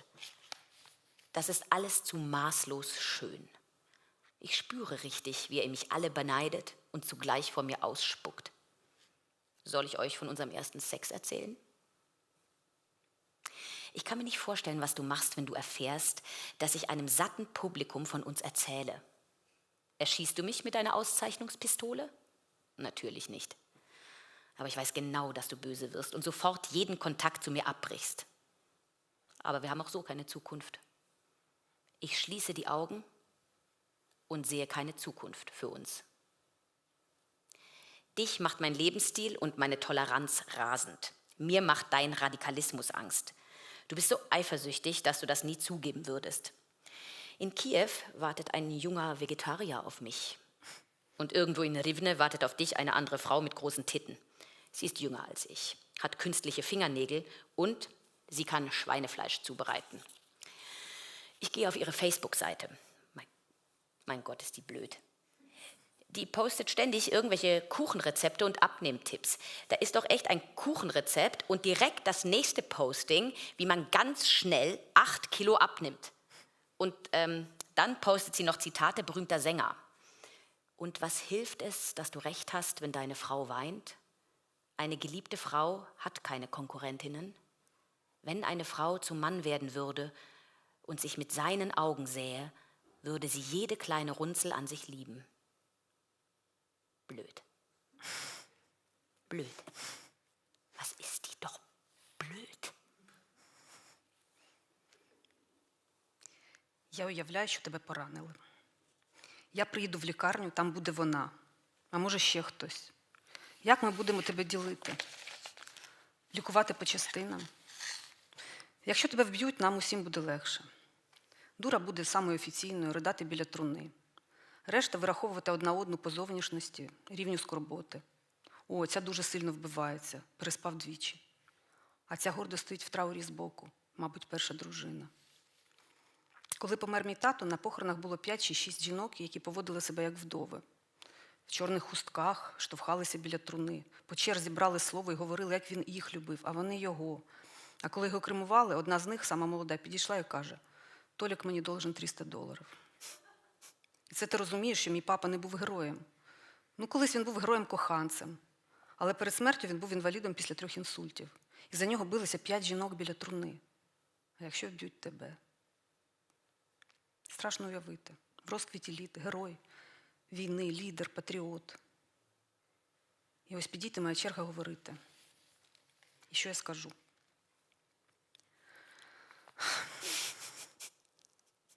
Дорогі побратими, рідні жінки, в нього не встав в першу ніч. Так, коли через тиждень цих наших мотань по фронту, ночей в казармах, поцілунків у моря, ми нарешті опинилися в готелі з чистою постілю, гарячою водою. Коли ти зняв з себе всю цю зброю, форму зняв, білизну. Ну, коротше, всю цю страшну війну зняв. В тебе не встав. Навіть не поворухнувся.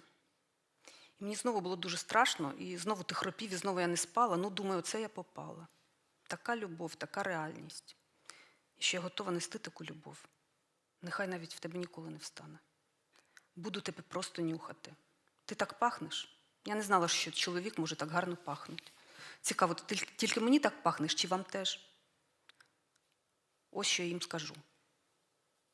Чи не казати? Ну, можна я скажу. А то решта казатимуть, що в тебе на них вставав, і щоб у вас був фантастичний секс, а я буду хоч якось відрізнятися. Не можна? Не вже сказала, пробач. Не стріляй, заспокойся, тут тебе ніхто не знає, і ховати в тебе я не приїду. Знайдеться кому. Я уб'ю і оплачу тебе в своєму сценарії про Донецький аеропорт. Ти мені сам пояснював, чому у казаків так багато пісень про смерть. Таким чином вони репетирують її при житті, щоб потім не боятися. І не боялись, мабуть.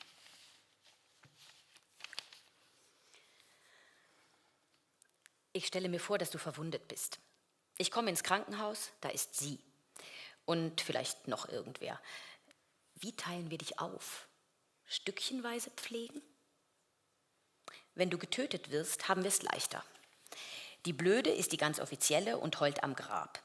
Die anderen, etwas abseits, erkennen sich am Aussehen, am Ausmaß der Trauer. Oh, die kriegt sich ja gar nicht mehr ein.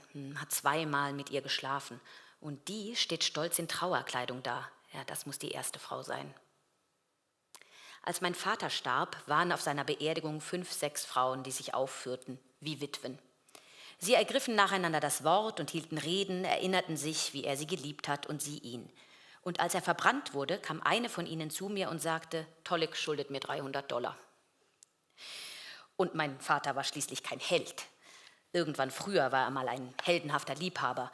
Aber vor seinem Tod war er nach 3 Infarkten ein 60-jähriger Schwerbehinderter. Und um ihn haben an seinem Grab 5 Frauen gekämpft. Was das gibt, wenn du getötet wirst, schrecklich auszudenken. In voller Blüte. Kriegsheld, Anführer, Patriot. Und bin ich dann an der Reihe, eine Rede zu halten? Und was sage ich dann? Liebe Frauen, Kameradinnen, meine Lieben, er hat in der ersten Nacht keinen hochgekriegt.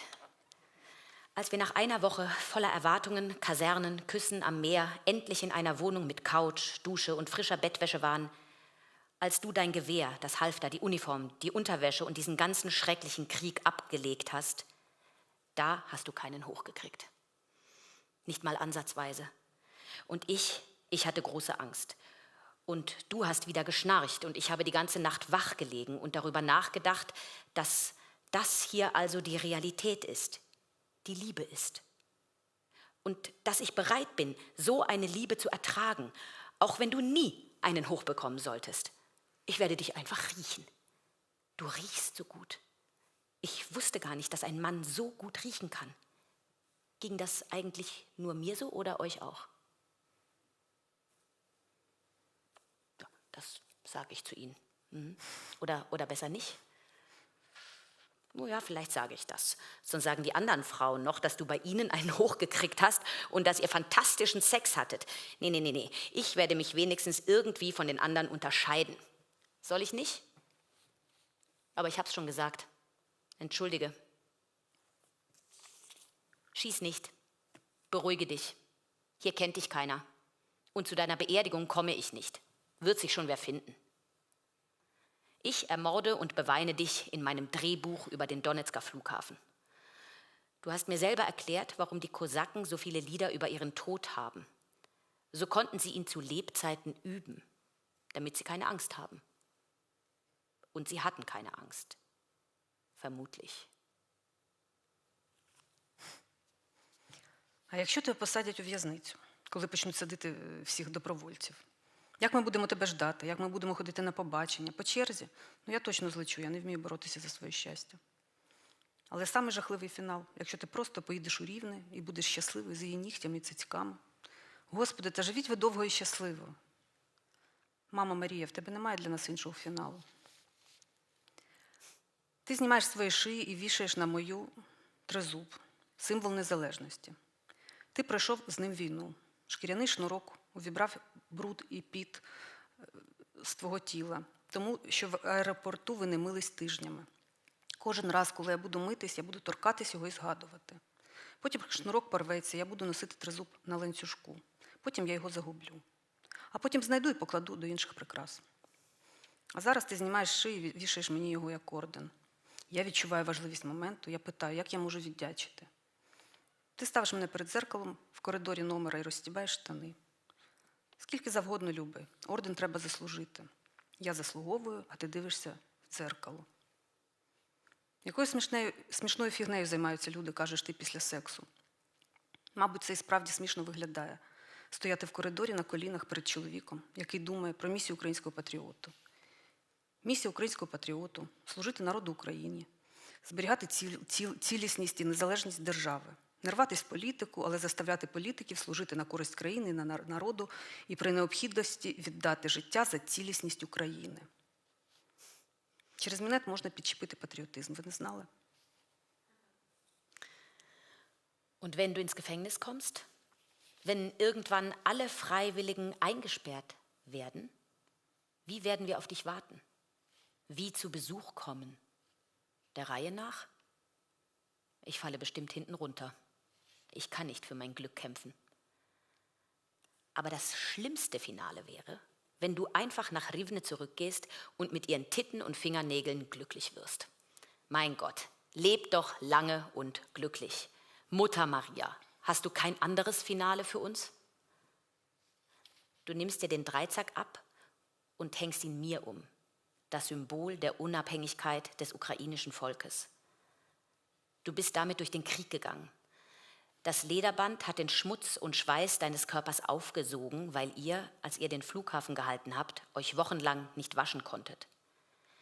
Jedes Mal, wenn ich mich wasche, werde ich ihn berühren und daran denken. Dann zerreißt irgendwann das Band und ich werde den Dreizack an einem Kettchen tragen. Dann verliere ich ihn. Aber jetzt nimmst du ihn ab und hängst ihn mir um wie einen Orden. Ich spüre die Bedeutung des Augenblicks, frage, wie ich dir danken soll. Du drückst mich vor dem Spiegel im Hotelflur auf die Knie und knöpfst dir die Hose auf. So viel du willst, mein Lieber. Jeden Orden muss man sich verdienen. Ich verdiene ihn mir und du blickst in den Spiegel. Was für komisches Zeug die Leute doch machen, hast du nach dem Sex gesagt. Wahrscheinlich sieht das wirklich komisch aus. auf dem Flur vor einem Mann in Uniform zu knien, der an die Mission eines ukrainischen Patrioten denkt.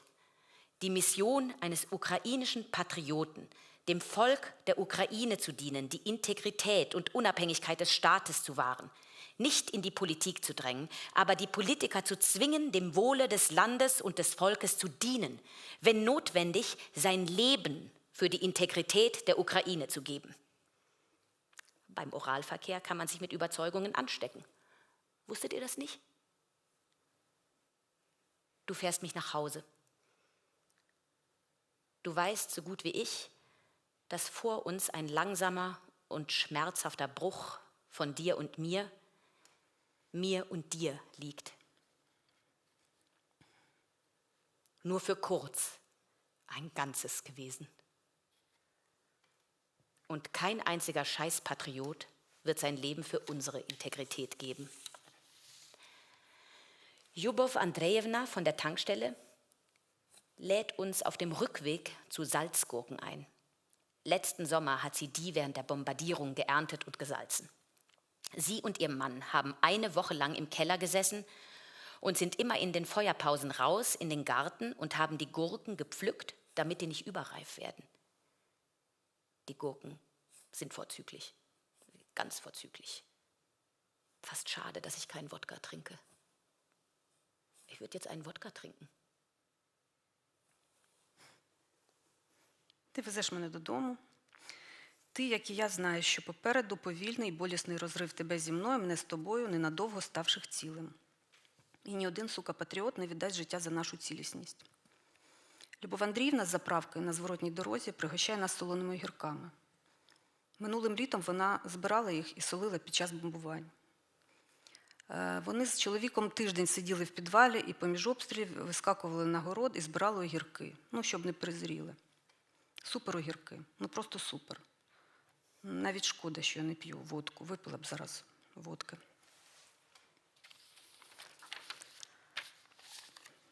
Власне, це все. Мене ще попросили сказати, що п'єса була написана на замовлення театру Royal Court у 2015 році, і в 2017 відбулася її прем'єра.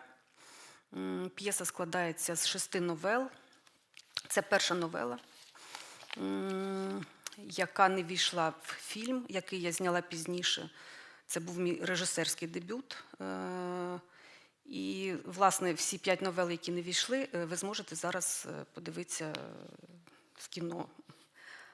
Ось. А це для тих, хто в залі. А хто дивився нас онлайн, зможе подивитися фільм на платформах різних. В Центральній Європі це HBO, Go, да? А в Україні це Takflix, All.TV і Світ TV. Я дуже дякую за вашу увагу і дуже дякую Йохані за прекрасне прочитання. Спасибі. Also das Stück, aus dem wir gerade gelesen, also das erste Bild gehört haben, wurde 2015, nur ein Jahr nach Kriegsbeginn vom Royal Court Theatre in London in Auftrag gegeben und dann 2017 uraufgeführt. Und das Stück besteht aus 6 Erzählungen und die anderen 5 Geschichten wurden zu einem Film. Und mit diesem Film, mit dem Titel Bad Roads, den wir uns jetzt nach einer kurzen Pause ansehen werden, also werden wir ansehen, so ist der Satz. Und dieser Film ist das Regiedebüt von Natalia Woroszpit. Vielen Dank nochmal. Dankeschön. Vielen Dank. Und diejenigen, die uns online zuschauen, können den Film auf HBO Go für Mitteleuropa und All.TV, Sweet TV und Takflix für das ukrainische Publikum sehen. Dankeschön. Thank you.